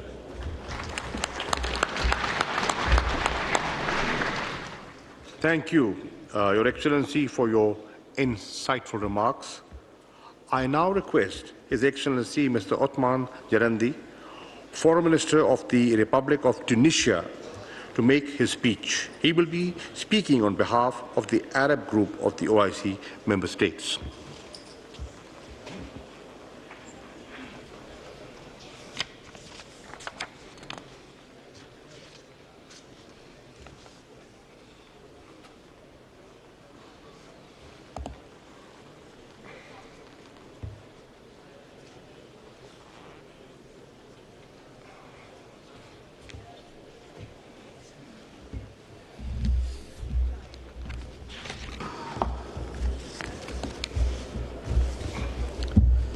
بسم الله الرحمن الرحيم. معالي السيد عمران خان الوزير الأول لجمهورية باكستان الإسلامية. Imran Khan, Prime Minister of the Islamic Republic of Pakistan, Excellency Shah Mehmood Qureshi, Foreign Minister of the Islamic Republic of Pakistan, we congratulate you on your chairmanship of this session and for the celebration of your Independence Day. Highnesses, Excellencies, Excellency Mr. Hussein Ibrahim Taha, Secretary General of the OIC, ladies and gentlemen, on behalf of the Arab group, I'm pleased to extend my greetings to Shah Mahmood Qureshi, Foreign Minister of the Islamic Republic of Pakistan, for the efforts deployed to consolidate joint Islamic action. I also extend my thanks to the Republic of Niger for its excellent chairmanship of the previous session of our Council. I should seize this opportunity to hail the efforts made by the Kingdom of Saudi Arabia, the chair of the Islamic Summit. I extend my thanks to Mr. Hussein Ibrahim Taha, the OIC Secretary General, for providing support to Arab states to further enhance the organization. Highnesses, Excellencies, ladies and gentlemen, the holding of this meeting under the motto of building partnerships reaffirms our need as an Islamic group more than ever, our need for having a joint confrontation of the challenges that we are facing as a result of the serious rapid changes in the world and the need to contain them in order to promote peace and security in the world and in our Islamic and Arab region in particular.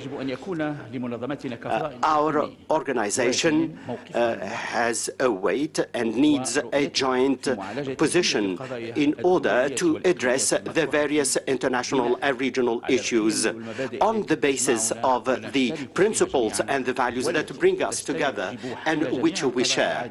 These require an urgent solution to all the causes on the basis of the same international standards.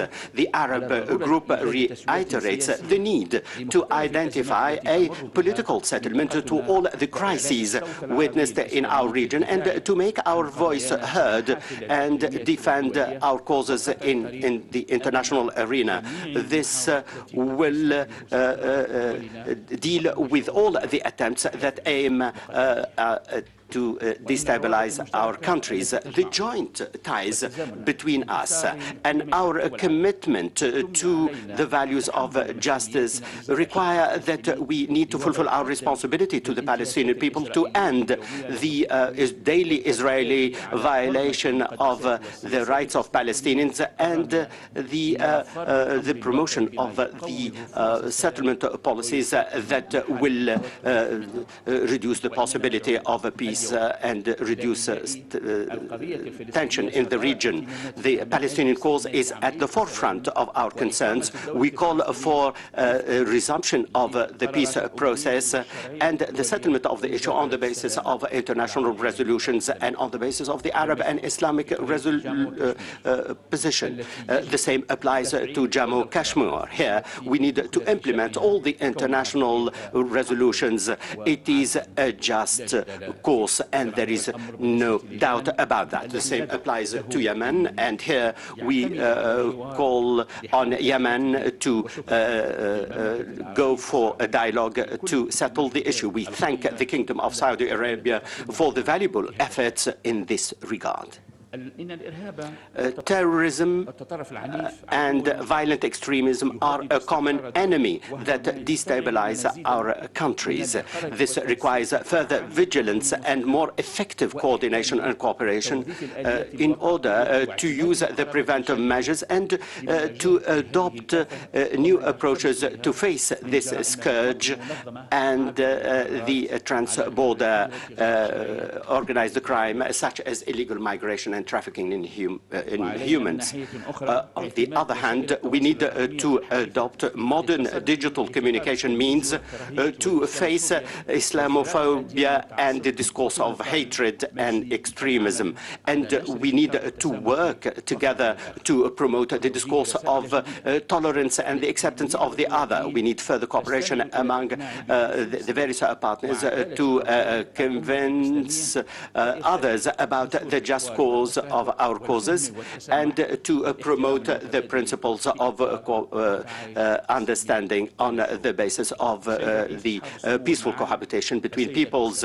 Highnesses, Excellencies, ladies and gentlemen, reinforcing peace and security in our Islamic region in the face of the exceptional challenges such as COVID-19, and in order to be able to deal with the Ukrainian issue, all of this requires further partnership at the economic and developmental levels, and our Arab financial institutions need to make more contributions, and the same applies to specialized organizations working in these areas. The aim is to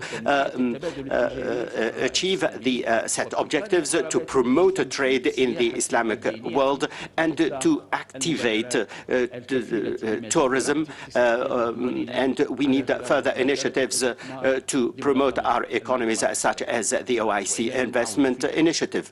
In this, we rely on the cooperation between the private and public sectors in order to benefit from our abilities as men and women and the use of all the available resources to promote innovation in the various critical sectors that enable us to be part of the world economy. economy. Mr. Chairman, Highnesses, Excellencies, ladies and gentlemen, our determination is firm to contribute to a modern reformist policy of our organization that will enable us to upgrade its role in order to consolidate cooperation among member states. The aim is to achieve dynamics in the various parts of the organization in its economic, political and development roles. We believe that the challenges we are facing at the moment require consolidating cooperation and consultation. The OIC and the League of Arab States, and we need to open up to other organizations in our region with a view to mobilizing more support to our causes in the international arena on the basis of the principles of the UN Charter and co-living with a view to a world that is more just and prosperous.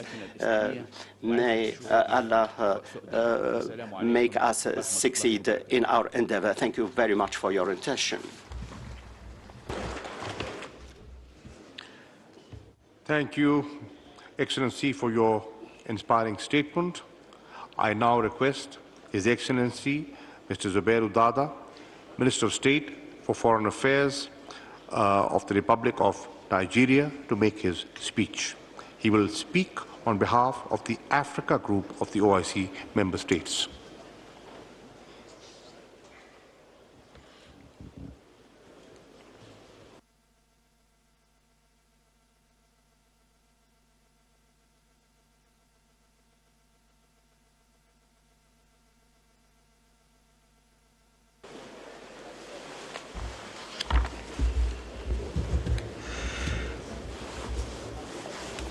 أعوذ بالله من الشيطان الرجيم بسم الله الرحمن الرحيم.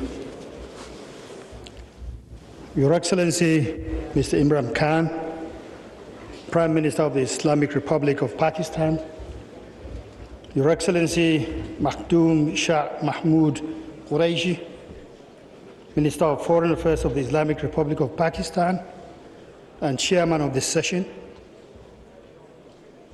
Your Royal Highness, the Foreign Minister of the Kingdom of Saudi Arabia, Honorable Ministers, Your Excellency Ambassador Hussein Brahim Taha, the Secretary General, distinguished delegates and other invited guests, gentlemen of the press. Assalamu alaikum wa rahmatullahi wa barakatuh.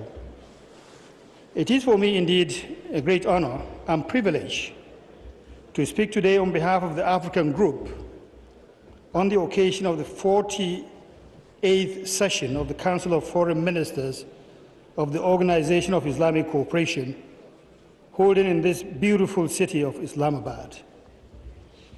We are indeed humbled by this singular honor. Let me at the outset convey the sincere appreciation of my delegation and that of the entire African Group to the government and the people of the Islamic Republic of Pakistan for the warm reception and generous hospitality. And we also thank them for the excellent facilities that have been put at our disposal for the success of our meeting. We wish to congratulate the good people of Pakistan on the celebration of the 75th anniversary of independence of Pakistan. We wish you more peace and prosperity. Permit me also to congratulate you, Mr. Chairman, for your unanimous election to steer the proceedings of this session. And in the same vein, I wish to commend the Minister of Foreign Affairs of the Brotherly Republic of Niger for the numerous accomplishments during his chairmanship of the previous session.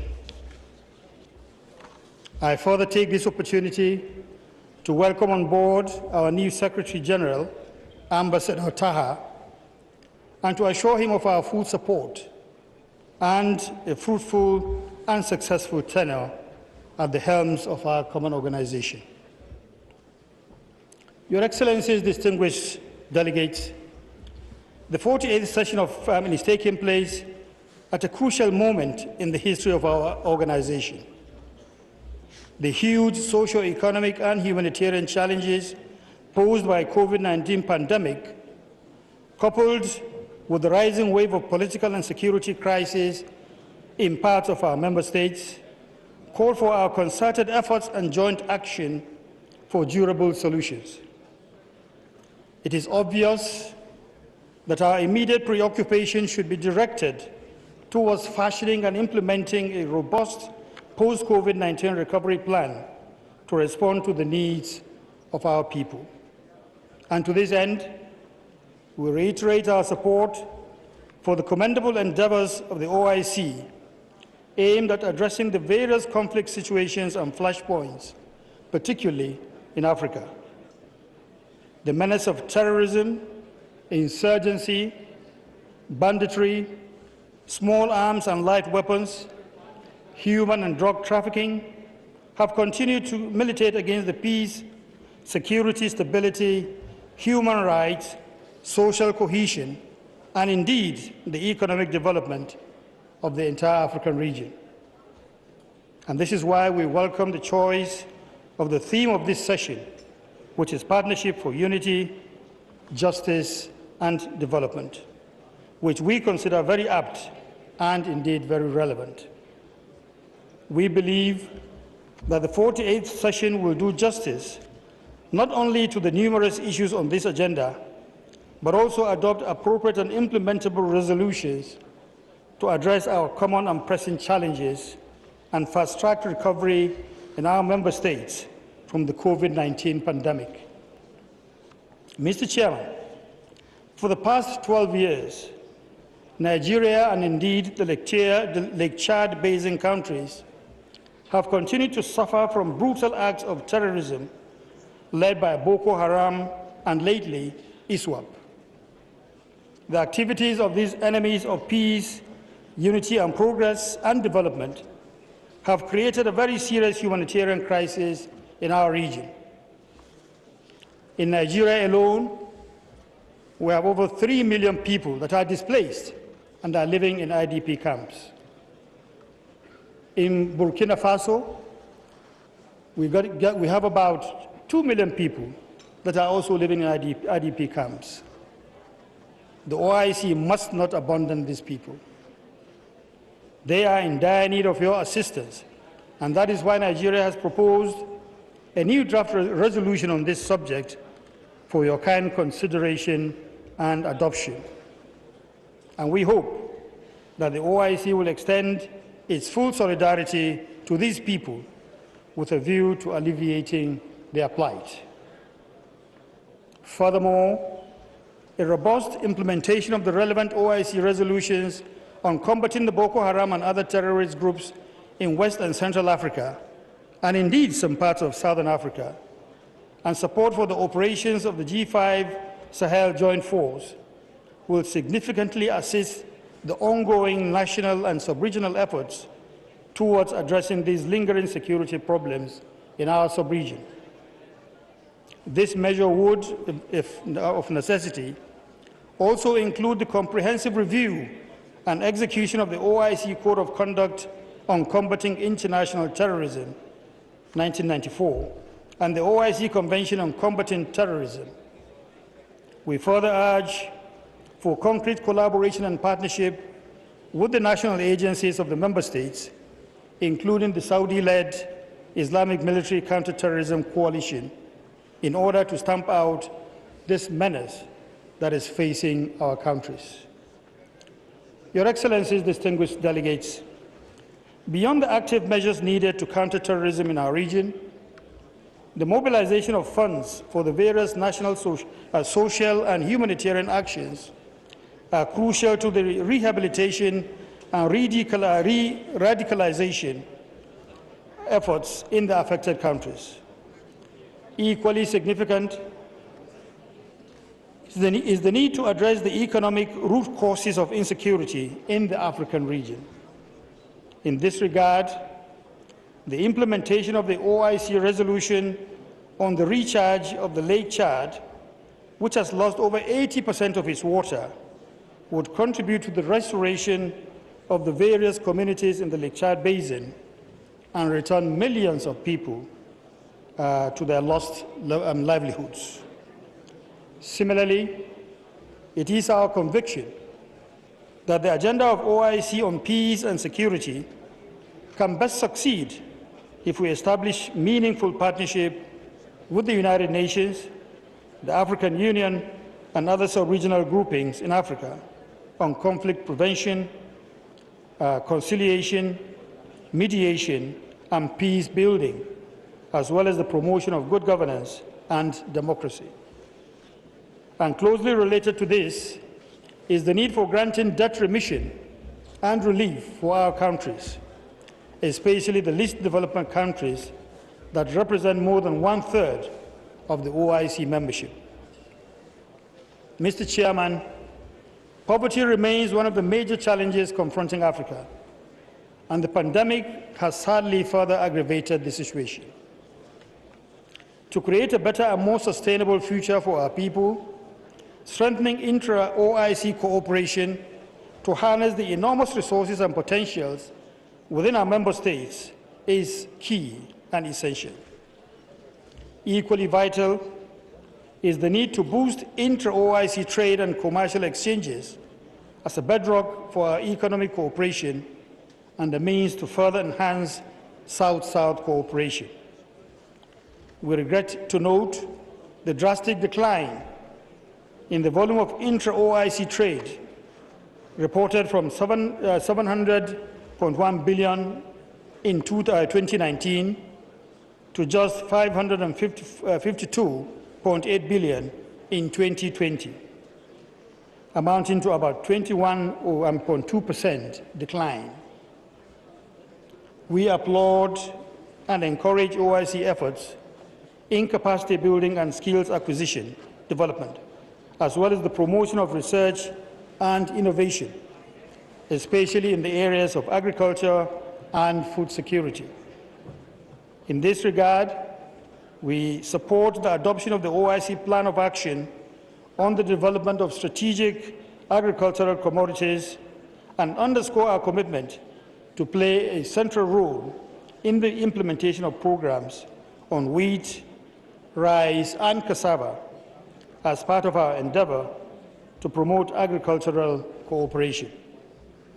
Already in Nigeria, the central bank-supported Anko Borrower's program has produced the desired result, as we have drastically cut rice importation and have attained the first position in rice production in Africa.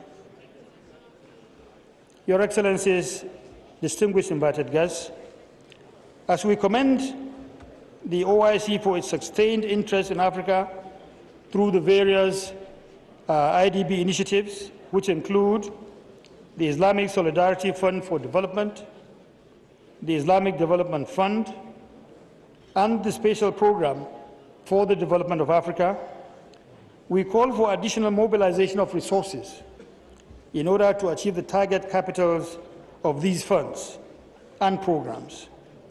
And we also reiterate the importance of the Dakar-Port Sudan rail project and the need to accord it the due attention it deserves because of its enormous economic impact on the continent.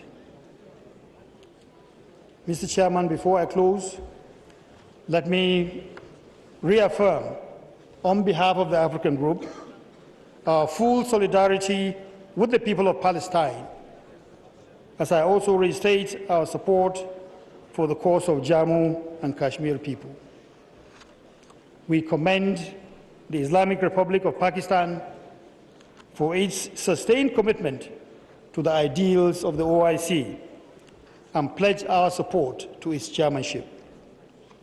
We also wish the 48th session of the Conference of Foreign Ministers very fruitful deliberations. I thank you for your very, very kind attention. Assalamu alaikum wa rahmatullah. Thank you, Excellency, for very valid observations. I now invite President, Islamic Development Bank, His Excellency Dr. Muhammad Salman Al Jasser, for his statement.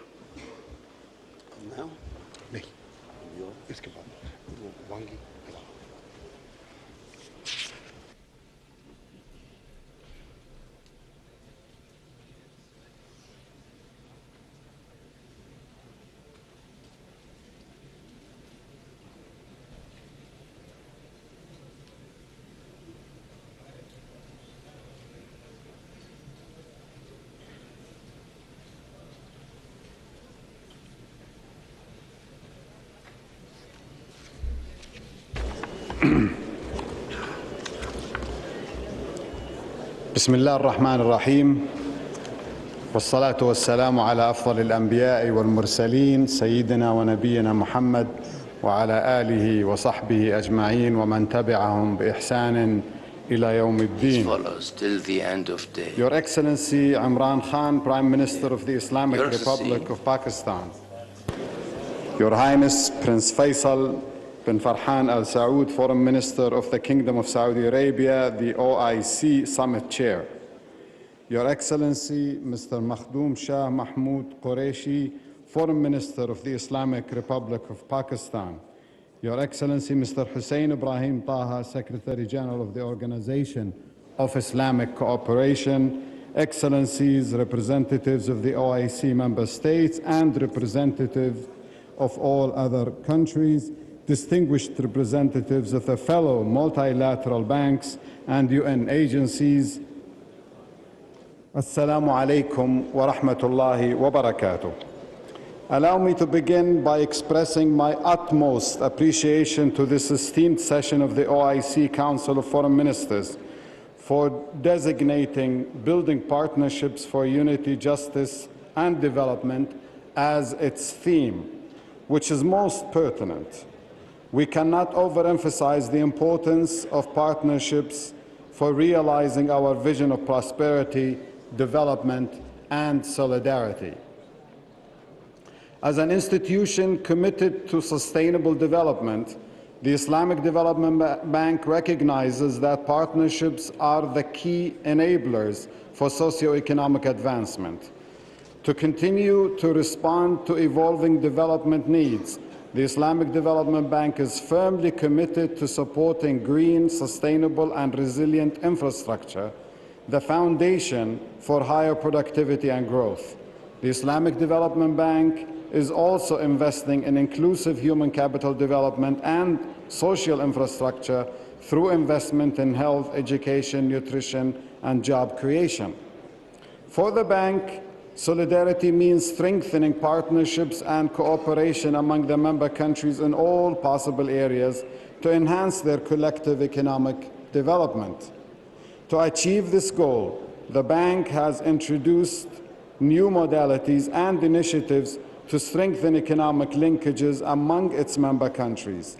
The programs under IDB's regional cooperation and integration, supported by our private sector group entities, aim to scale up regional integration projects, intra-OIC trade and investment levels through cross-border projects and trade corridors. Excellencies, distinguished guests, the establishment of the Afghanistan Humanitarian Trust Fund is a strong message of solidarity with our brothers and sisters in Afghanistan.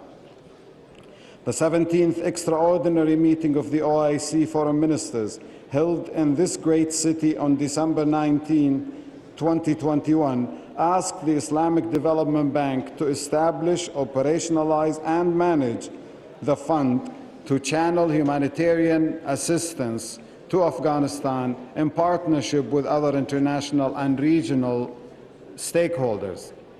I am pleased to update that the charter has been signed with the OIC. This is the first but very pivotal step that will pave the way for operationalization of the fund.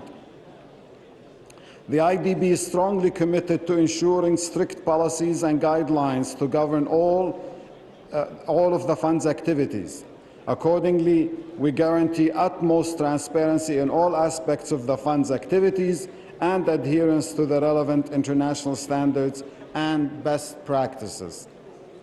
Excellencies, ladies and gentlemen, given the gravity of the challenges facing Afghanistan today, no single entity or institution can tackle them alone. Instead, there is a consensus that the international community needs to collectively provide a holistic, practical, sustainable, and comprehensive solution, learning from the lessons of the past and leveraging the strengths of all stakeholders to address these daunting challenges. Since last December, the Bank has had continuous coordination and consultations with the OIC, development partners, humanitarian organizations, and donors. We have also consulted with countries interested in supporting the Afghani people. We are committed to benefiting from all relevant experiences and exploring potential cooperation opportunities to ensure formulation of an impactful partnership to undertake collective efforts to achieve the fund's objectives. Since 76% of the Afghanistan population lives in rural areas, a primary focus of the fund will be to save lives by preserving rural livelihoods. An integrated, holistic approach is proposed to be adopted to ensure that the fund's limited resources are deployed most effectively to yield maximum developmental impact. We are also keen to leverage local community development councils, especially in rural communities, to design and implement various initiatives under the fund to enhance local ownership. We are committed to working with all our partners to break the prevalent vicious cycle of poverty and initiate a virtuous cycle of hope and self-reliance in the country. Excellencies, ladies and gentlemen, depending on the fund's funding amounts and possible replenishments, a comprehensive phased approach will be adopted to promote long-term peace and stability. This can be achieved by enhancing agricultural productivity to promote food security, ensuring access to quality education, especially for females, provisioning of health care facilities in rural communities, women and youth empowerment, as well as facilitating rural electrification. The fund, in close coordination with our partners, is also actively exploring potential opportunities to leverage the private sector to support the humanitarian efforts, especially by focusing on creating meaningful employment opportunities in agro-business through supporting micro and small-medium enterprises. The Islamic Development Bank is also ideally positioned to provide the necessary platform for neighboring and regional member countries to play a positive role by optimally leveraging the IDB's South-South cooperation program. Benefiting from the experience, expertise, and knowledge of several OIC and Islamic Development Bank member countries, the Islamic Development Bank, under the overall umbrella of the fund, is keen to facilitate the capacity building in key sectors such as banking and finance, medicine, and agriculture. We expect Islamic finance, particularly Islamic social finance instruments such as zakat, to play an essential role in facilitating resource mobilization and successful delivery of the programs. We look forward to the generous support of all OIC countries, international, regional, and bilateral organizations, the private sector, and philanthropists. The success of this fund will not be of credit to a single individual, entity, or institution, but to all of humanity. I reiterate the Islamic Development Bank's continued commitment to work closely with our partners and the international community to fully synchronize all efforts to ensure we collectively deliver sustainable support to Afghanistan, fostering resilience and self-reliance. Excellencies, distinguished guests, I take this opportunity to express our sincere appreciation to the Organisation of Islamic Cooperation and the OIC Special Envoy for all their efforts to promote the Afghanistan Humanitarian Trust Fund globally. I would also like to thank the Kingdom of Saudi Arabia for this vital initiative whereby we take the lead in helping our fellow Muslims. Special thanks go to Nigeria for being the first country to make a pledge. We are confident other countries and donors will follow suit. I also extend my special thanks to the government of Pakistan for its generosity and hospitality, and also congratulate the people and the government of Pakistan on the occasion of this 75th anniversary of independence. Wassalamu alaikum wa rahmatullahi wa barakatuh. Thank you, Mr. President, for your statement. We are moving closer to the closure of the inaugural session. May I request Excellencies to take your seats, and I'd like to see the House in order before I invite our special guest to come to the rostrum for his statement. Please take your seats. People standing at the back, I would request you to please take your seats. Thank you.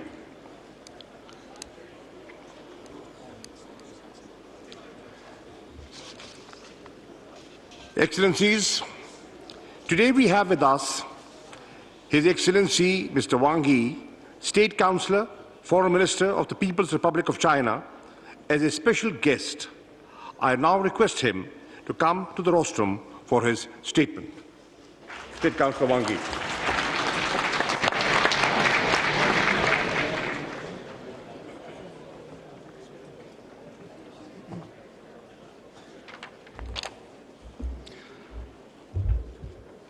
尊敬的伊姆兰汗总理，尊敬的库里希外长、塔哈秘书长，各位同事、各位兄弟、各位好朋友，非常高兴应邀出席伊斯兰合作组织外长会的开幕式，并有机会发表致辞。这是中国外长首次参加伊斯兰合作组织的外长会，充分体现了中国同伊斯兰世界加强交流合作的真诚愿望，必将推动我们的双方关系迈上新的台阶。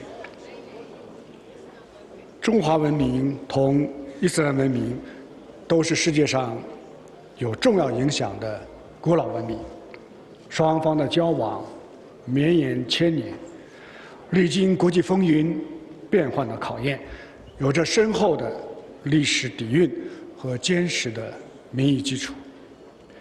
友好始终是双方关系的主流，平等始终是彼此互动的基础，共赢始终是相互合作。长期以来， Over the years, we're always committed to mutual respect and trust and support each other's core concerns. China will never forget 共同提交议案，近30个伊斯兰国家坚定的支持，把中国抬进了联合国。同样，在伊斯兰世界最为关注的巴勒斯坦问题上，中国的支持 从未犹豫，从未缺席。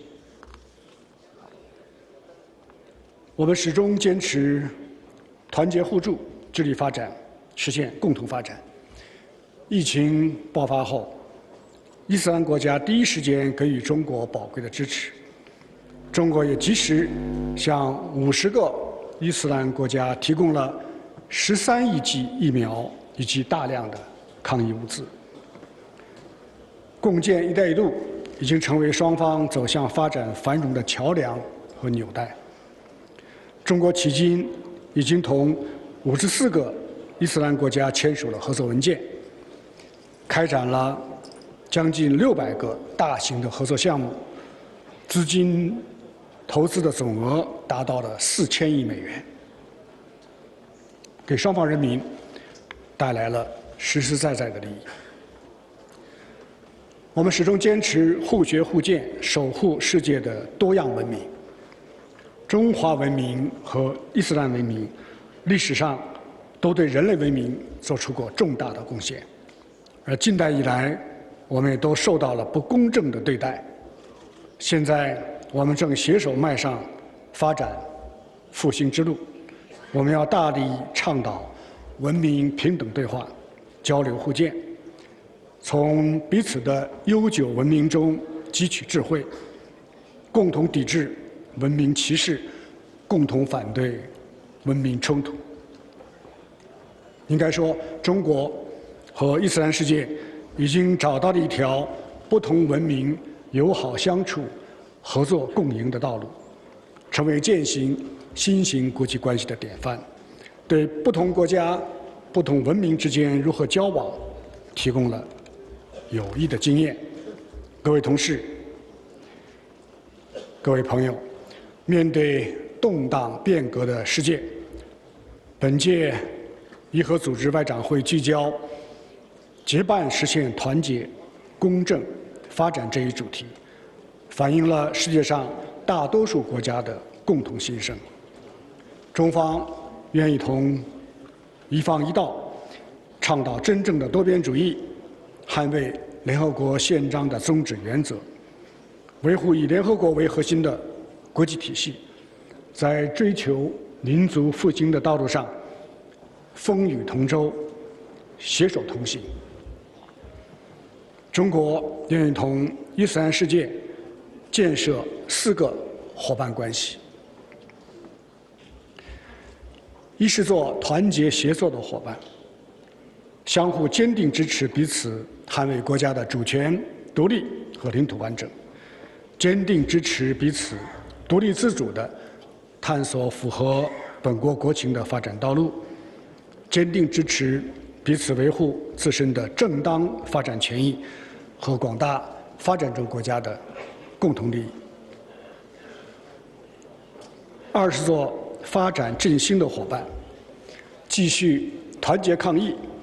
下阶段，中方将继续向伊斯兰国家提供3亿剂疫苗，助力各国构筑健康防线。我们将继续加强发展战略对接，以高质量共建“一带一路”和携手落实全球发展倡议为双引擎，巩固传统合作，培育新兴亮点，助力中伊发展振兴，引领南合作潮流，为实现联合国2030年可持续发展议程注入强劲动力。三是做安全稳定的伙伴，中方将继续支持伊斯兰国家运用伊斯兰的智慧，解决当前的热点问题，把维稳促和的钥匙牢牢掌握在自己的手中。中方将继续坚定站在巴勒斯坦人民一边，支持在两国方案基础上推动早日召开更具权威性和代表性的国际和会，促进巴勒斯坦问题的全面、公正解决。中方将尊重阿富汗人民自己做出的选择，支持阿富汗实现包容建政、稳健治理，开启和平重建新的篇章。在克什米尔问题上，我们今天再次听到了很多伊斯兰朋友的呼声。中方和大家一样，我们抱有同样的愿望。中方也支持俄罗斯和乌克兰继续和谈，谈出停火，谈出止战，谈出和平。要防止发生人道主义灾难，要避免乌克兰危机外溢影响和其他地区和国家的正当权益。四是做文明互鉴的伙伴，共同弘扬和平、发展、公平、正义、民主、自由的全人类共同价值，反对意识形态划线，制造分裂对抗，坚持不同文明交流互鉴，反对文明优越论，反对文明冲突论，反对对非西方文明的歪曲和抹黑，深化预防性反恐和去极端化的合作，抵制反恐的双重标准，反对将恐怖主义同特定的民族、宗教挂钩。各位同事，历史已经证明，并将继续证明，中国是伊斯兰世界的真诚朋友和合作伙伴。我们愿意同伊斯兰国家一道，共同促进世界格局多极化、国际关系民主化、人类文明多样化，为构建人类命运共同体而不懈努力。最后，再次感谢巴基斯坦成功主办今天的外长会，也对巴基斯坦的国庆日表示我们最衷心的祝贺。预祝会议圆满成功，谢谢各位。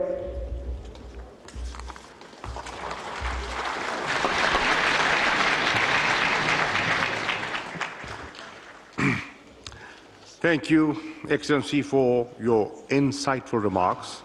We are grateful indeed for your gracious presence. I now request His Excellency, Mr. Imran Khan, Prime Minister of the Islamic Republic of Pakistan, to make his keynote address.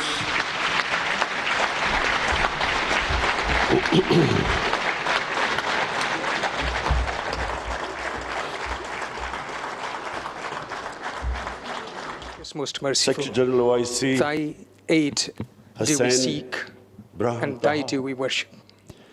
Foreign Minister, Kingdom of Saudi Arabia, Prince Faisal bin Farhan Al Saud, Honorable Foreign Minister of China, Wang Yi, Royal Highnesses, Honorable Foreign Ministers, Excellencies, ladies and gentlemen.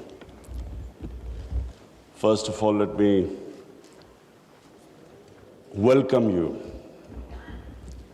with great joy and happiness on this 48th Foreign Ministers OIC meeting. And it's being held in Islamabad at a time when we are celebrating our 75th anniversary of our independence. So I want to warmly welcome you. I hope you have a great stay here. And from the people of Pakistan,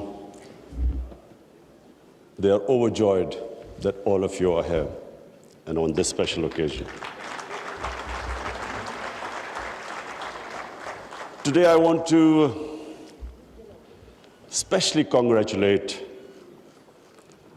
our OIC members because of a landmark resolution passed in the United Nations declaring 15th March as a day to combat Islamophobia.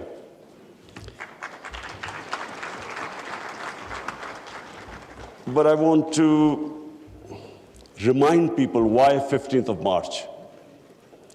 15th of March was a day when a gunman walked into a mosque in New Zealand and shot dead 50 people.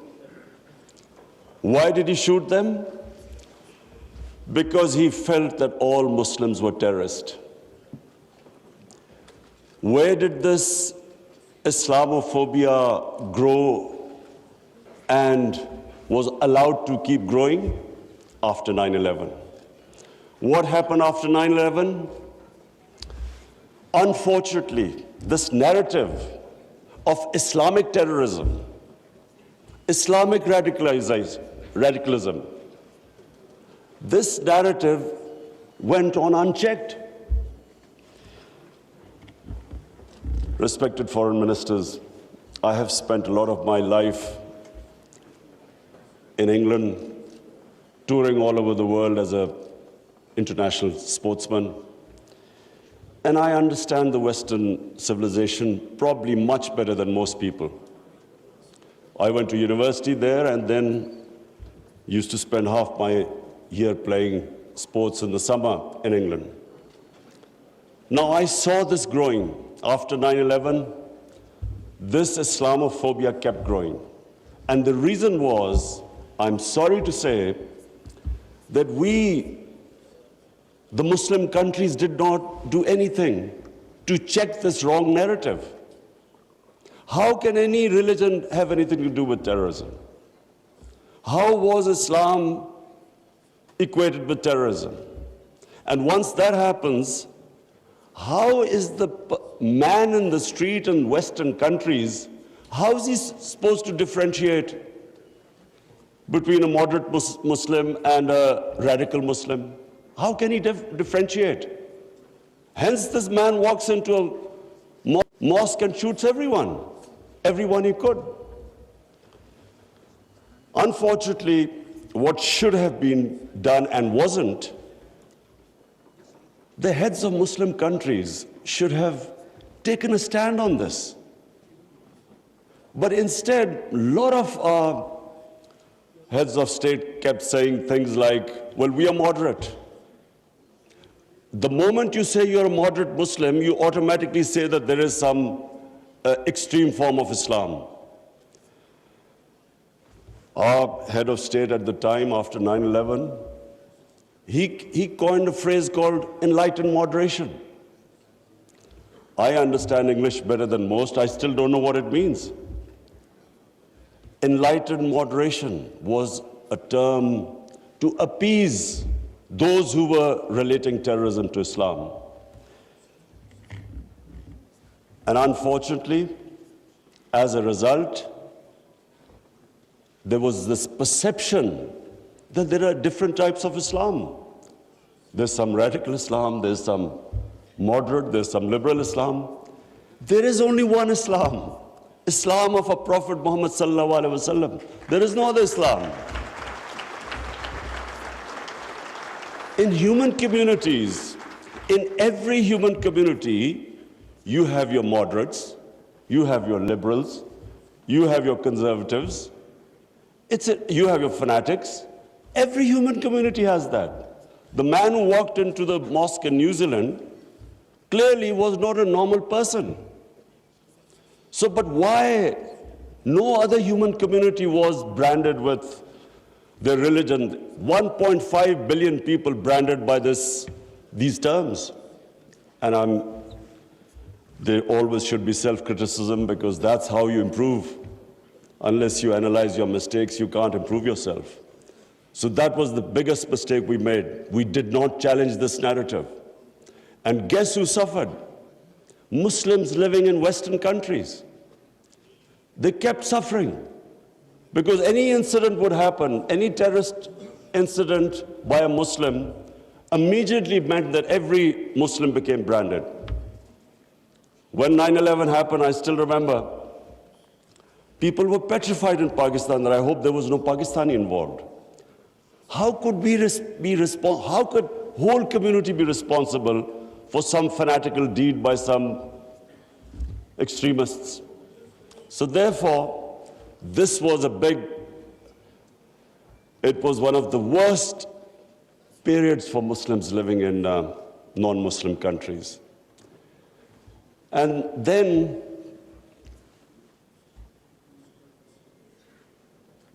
in 1989, there was a book called Satanic Verses, written by a Muslim who knew, because he came from a Muslim family, he knew the reaction in the Muslim world amongst the Muslims if he insulted or mocked or ridiculed our Holy Prophet, peace be upon him. But what happened after 1989 was, rather than again the Muslim world coming up with an intellectual narrative, trying to explain to them that why do we feel, why are we so hurt when our Holy Prophet is ridiculed? Why does it hurt us so much?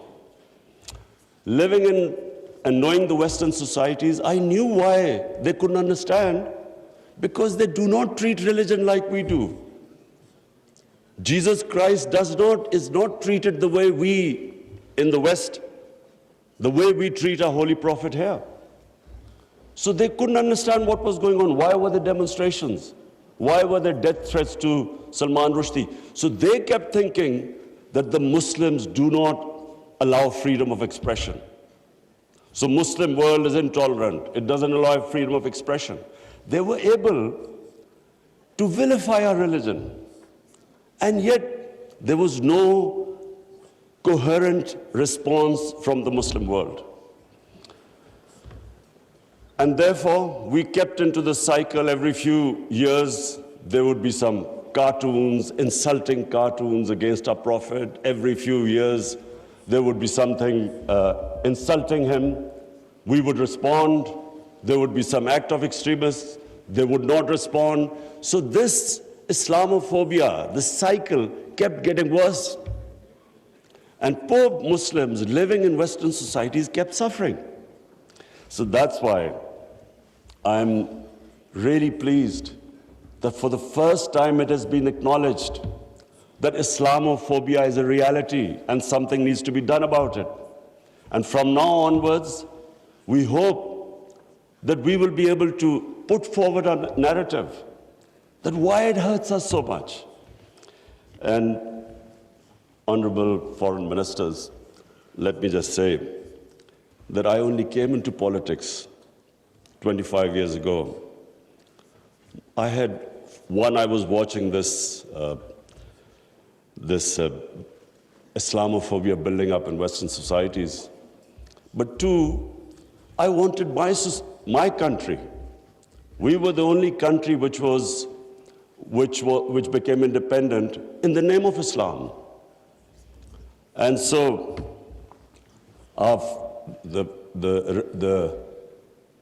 the objective resolution of our founding fathers was to make an Islamic welfare state based on the state of Medina. So I came into politics 25 years ago because that was my goal. And just in this August gathering, let me just say, in the history of mankind, there was never a more just and humane state. Unfortunately, our children don't know about it. Even we in Muslim countries don't know that the modern state our Prophet created. Forget about Western countries or non-Muslims. How would they know about it when we ourselves don't understand that he created a state which laid the foundation of one of the greatest civilizations in human history for the next few hundred years. And that foundation was laid in the state of Medina. So what was that foundation? This is again what most people don't understand. And I'm glad that Foreign Minister Wang Yi is here, because I want people to understand what was it that caused this great revolution, one of the greatest revolutions of all times. The state of Medina was one of the greatest revolutions. What was it? Number one, our Prophet was given the title in our holy book, the Quran, as Rahmatul lil Alameen, mercy for mankind, not mercy for Muslims. He came as a mercy for mankind. He came to unite mankind, not divide mankind.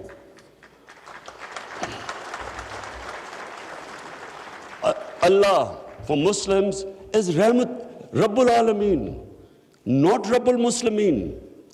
We do not understand, we Muslims don't understand the great mission our Prophet came in this world for, to unite humanity. The Charter of Medina was signed with Jews, with Christians, with Sabians, and with pagans. All became part of a human community.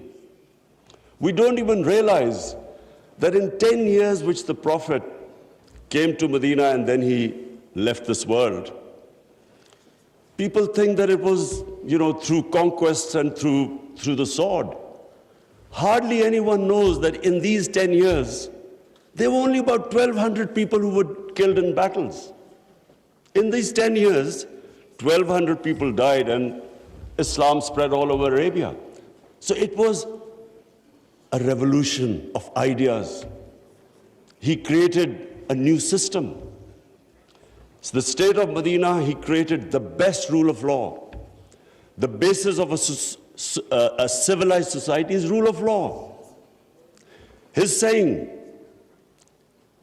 that even if my daughter commits a crime, she will be punished. No one is above law.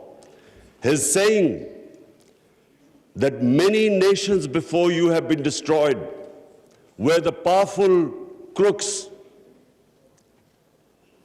were exempted, were given immunity, and poor crooks were put into jail. If you look at the world right now, Excellencies, I can tell you, just look at all the poor countries.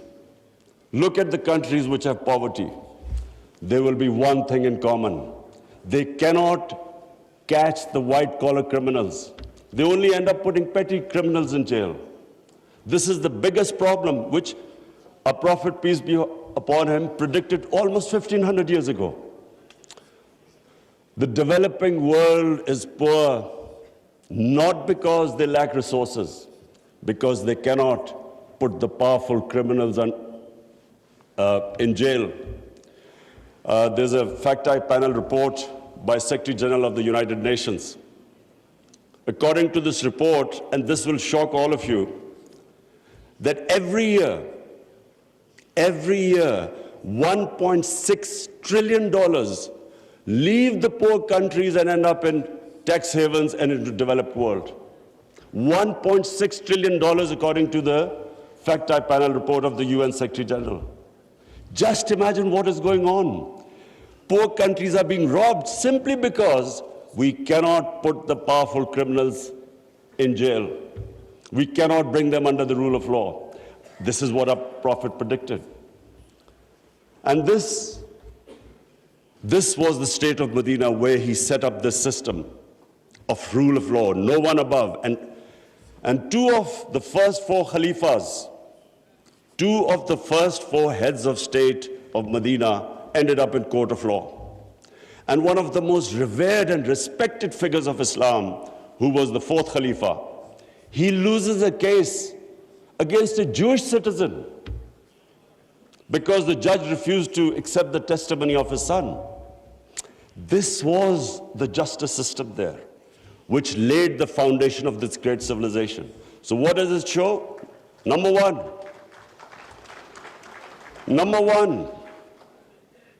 that minorities were equal citizens.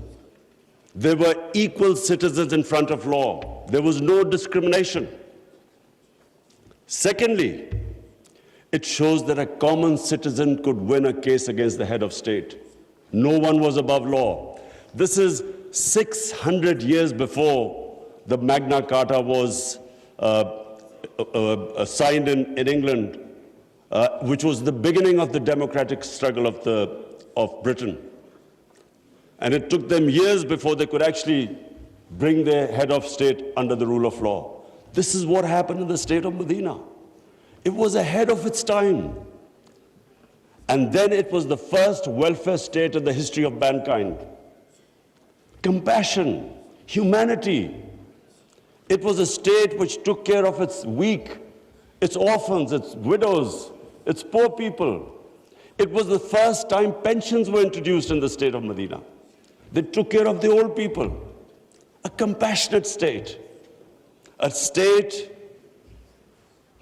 where they wanted to please the Almighty. How do you please the Almighty Allah? By looking after His human beings, especially the weak. This is what happened in the state of Medina. And today, I feel sad whenever I go to Scandinavia. I see what a welfare state should be in all over the Muslim world. Look at humanity there. Look at the way they look after the weak. In fact, sometimes I'm sad because they look after the animals better than some of us look after our human beings. And remember, He's Rahmatul Alameen, so whoever listened to His message, whichever human community will prosper. It doesn't matter, because for all humanity, He brought the message of mercy. If you look at Switzerland, in the rule of law index, Switzerland is 99%. 99%. So with hardly any resources, it is one of the most prosperous countries in the world. So as I said, anyone who goes by the model of Medina will prosper. And then, quest for knowledge.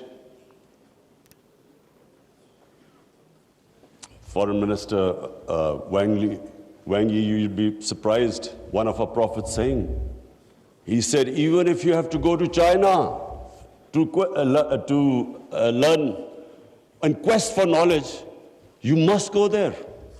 Now, first, China at that time was center of knowledge, but it meant even risking your life. Going from, at that time, Arabia to China meant you might not come back. So that was the quest of knowledge. You have to seek knowledge from cradle to grave. He sparked off this great knowledge revolution. For hundreds of years, the top scientists were Muslims because they thought quest for knowledge was a sacred duty. Look at the situation in the Muslim world today. How much do we have a quest for knowledge? And then we get so much, wherever you go, Muslims we imprison our women have no rights. And sometimes, it almost seemed that the US invaded Afghanistan to liberate their women. There was no other reason except to liberate their women. Somehow our women are in prison. Let me just tell you that it was a revolutionary move by our Prophet that women were given inheritance rights. They were empowered. In Europe, even 100 years ago, the women barely got their inheritance rights. 1,500 years ago, women were given their rights. And no one seems to know this. And sadly, cultural issues are equated to our religion. We cannot explain, sometimes Western people say, they confuse culture with religion. I'm sad to say in Pakistan, we discovered 70% of our women do not get inheritance rights. So we have especially had to pass law to enforce that women must get their inheritance rights. This is 1,500 years later.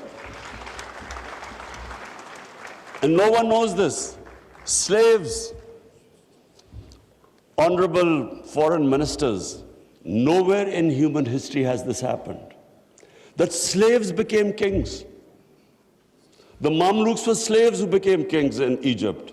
In India, there was slave dynasty, they became kings. Why? Because the Prophet said, treat your slaves as family members. Best to free them, if not, treat them as equal family members.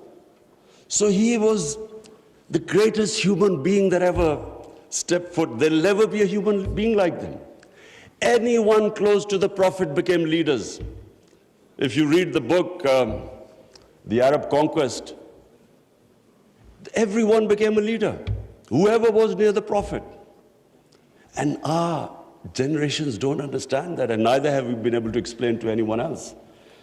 Let's not confuse Muslim imperialism with the 10 years of Prophet in Medina. Let's not confuse that, because that was not what the Prophet preached, where the Muslims went all over the world conquering. It is not what the Prophet's, the whole revolution was of ideas.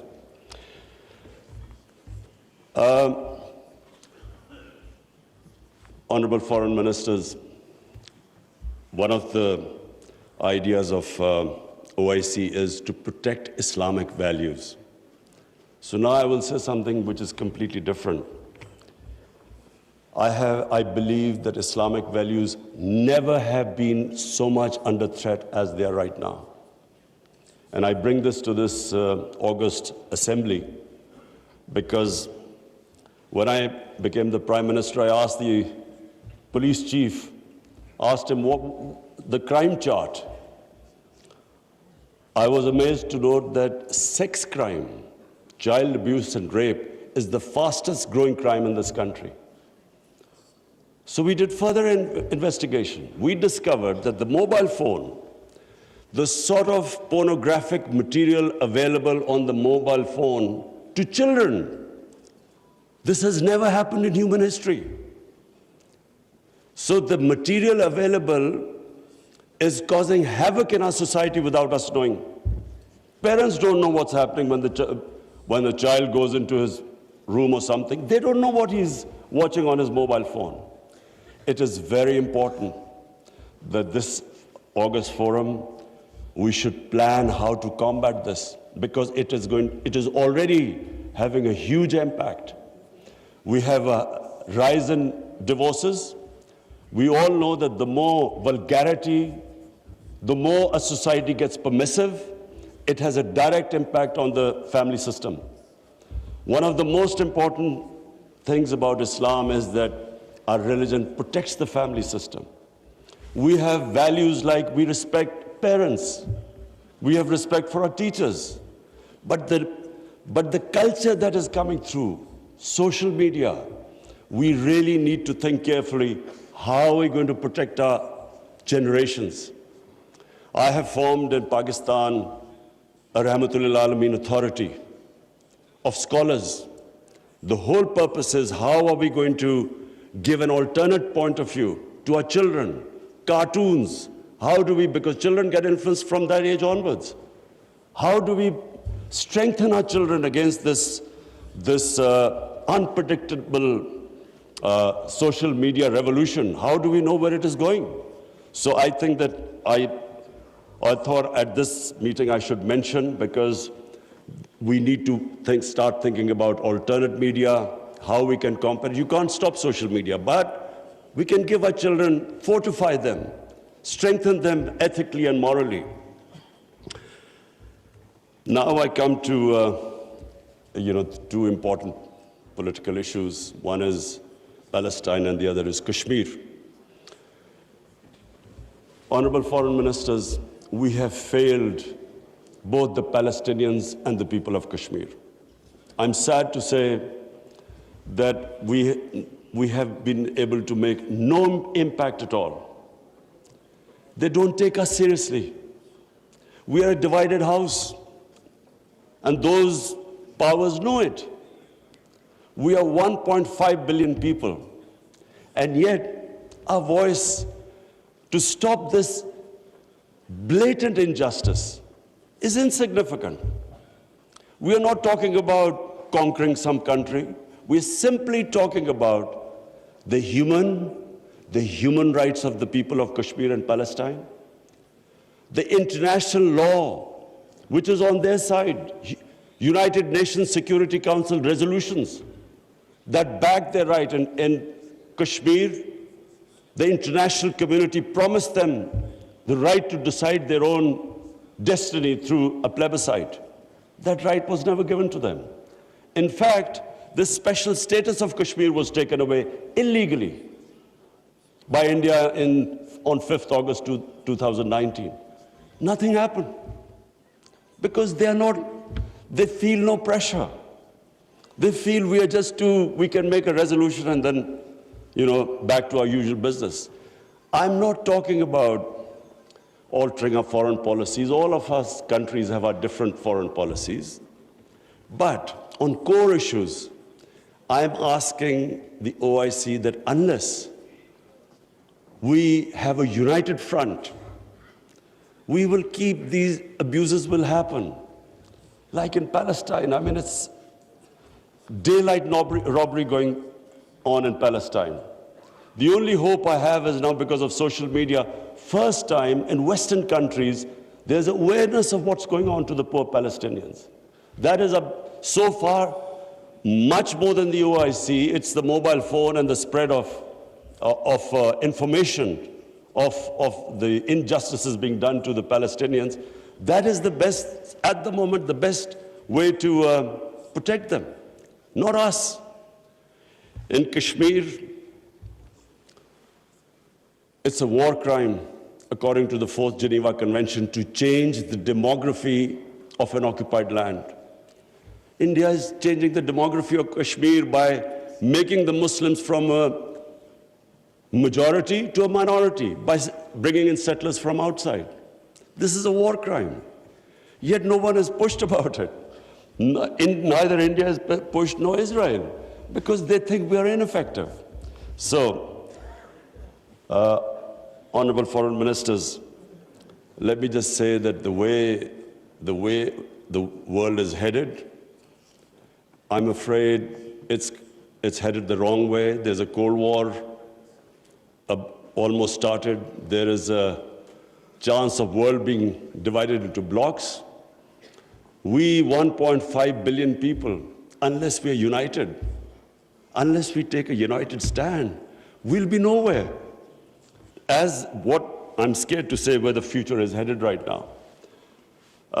Before I come to Ukraine, I just want to talk about Afghanistan. It is extremely important that we stabilize Afghanistan. After 40 years, and no nation has suffered as the people of Afghanistan. 40 years of conflict. Finally, there is no conflict going on. The only danger now to Afghanistan is that through the sanctions and non-recognition, they might end up having a humanitarian crisis. Already the people are falling below the poverty line. Already there's a brain drain going on. So it's extremely important that we help the people of Afghanistan. And I say this because a stable Afghanistan is the only way, I repeat, it's the only way we are going to be able to stop international terrorism from Afghan soil. No other country is going to be able to do it. Let's not be delusional that some other country will come in and sort of through drones or something fight terrorism. It's not going to happen. The only hope is a stable Afghanistan government that can take care of international terrorism. I want to add a word of caution. Anyone who knows the Afghan character should be cautioned that please do not push the people of Afghanistan to do things where they feel that their sovereignty is being threatened. They are very proud, independent-minded people. They have always fought for their sovereignty for hundreds of years. They do not like the idea that someone is dictating to them. So I would caution that let's help them, let's encourage them, let's get them involved in the international community. And I believe that the people of Afghanistan are strong enough to evolve and go in the right direction. But please let's remember that the Afghan character does not like outside interference. And finally, I come to Ukraine. I'm, like I think everyone here and the rest of the world, we're all worried about what's going on there. May I suggest that the OIC, during its discussions, the foreign ministers, we should think about how we, represent 1.5 billion people, how we can mediate, how we can bring about a ceasefire, how we can try and put an end to the conflict. I'm going to meet His Excellency Wang Yi after this, and I want to discuss how maybe OIC, along with China, how we can all step in and try to stop this conflict, which is going to have, if it keeps going the way it is, it will have great consequences for the rest of the world. I have already, as the head of the government here, I can tell you that we are already suffering. Oil prices have gone up, gas prices have shot up, wheat prices have gone up because of this war. And if this keeps continuing, this is only going to get worse. So therefore, we should, all the countries which are non-partisan, we are in a special position to be able to influence this conflict. So as I said, I would want the foreign ministers, Shah, Mehmood, Qureshi, please discuss with the other foreign ministers, and I will discuss with His Excellency, the Chinese Foreign Minister, how we can all, as a bloc, OIC and China, how we can influence the events in Ukraine and stop this and have some ceasefire and resolve this conflict. Lastly, honorable foreign ministers, let me again say what a pleasure it was to welcome you to my beautiful country. I want to end by saying, again, I repeat, that the world is moving in a direction which is sadly worrisome for all of us. In bloc politics, in Cold War, and let's just 1.5 billion people we keep underestimating the strength we have. Somehow we lack self-belief. As a sportsman, I can tell you that a team that has self-belief will defeat a team that is far more talented but doesn't have self-belief. We don't have self-belief. We somehow look to others to help us and get justice. But where the world is headed, it is extremely important that we get united and on certain core issues take a stand. And let's not be dragged into this, into blocks, into the conflicts. We should stay as a bloc and show our power in bringing about peace rather than becoming part of some conflict. Thank you very much.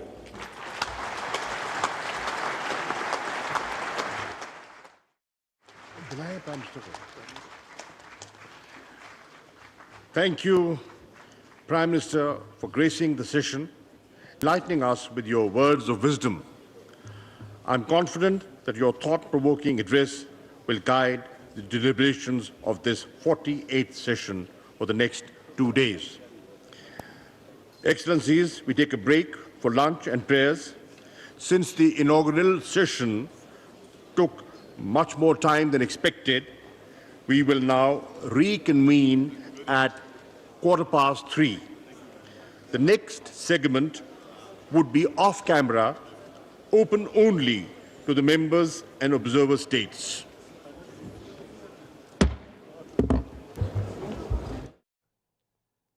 Pakistan की मेज़बानी में 48वां OIC इजलास जारी था। वज़ीर-ए-आज़म इमरान खान की जानिब से इज़हार ख़याल किया गया और वो कहते हैं कि 9/11 के बाद इस्लामोफोबिया में इजाफा हुआ, मगर दुनिया खामोश रही। मज़हब का दहशतगर्दी से कोई ताल्लुक़ नहीं।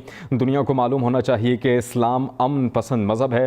इस्लामी माशरे के क़याम के लिए क़वानीन लाज़मी हैं। दुनिया में एक ही इस्लाम है जो हज़रत मोहम्मद मुस्तफ़ा सल्लल्लाहु अलैहि वसल्लम का है। OIC इजलास से मुताल्लिक़ आपको अपडेटेड रखेंगे। ख़बरों के सिलसिले को आगे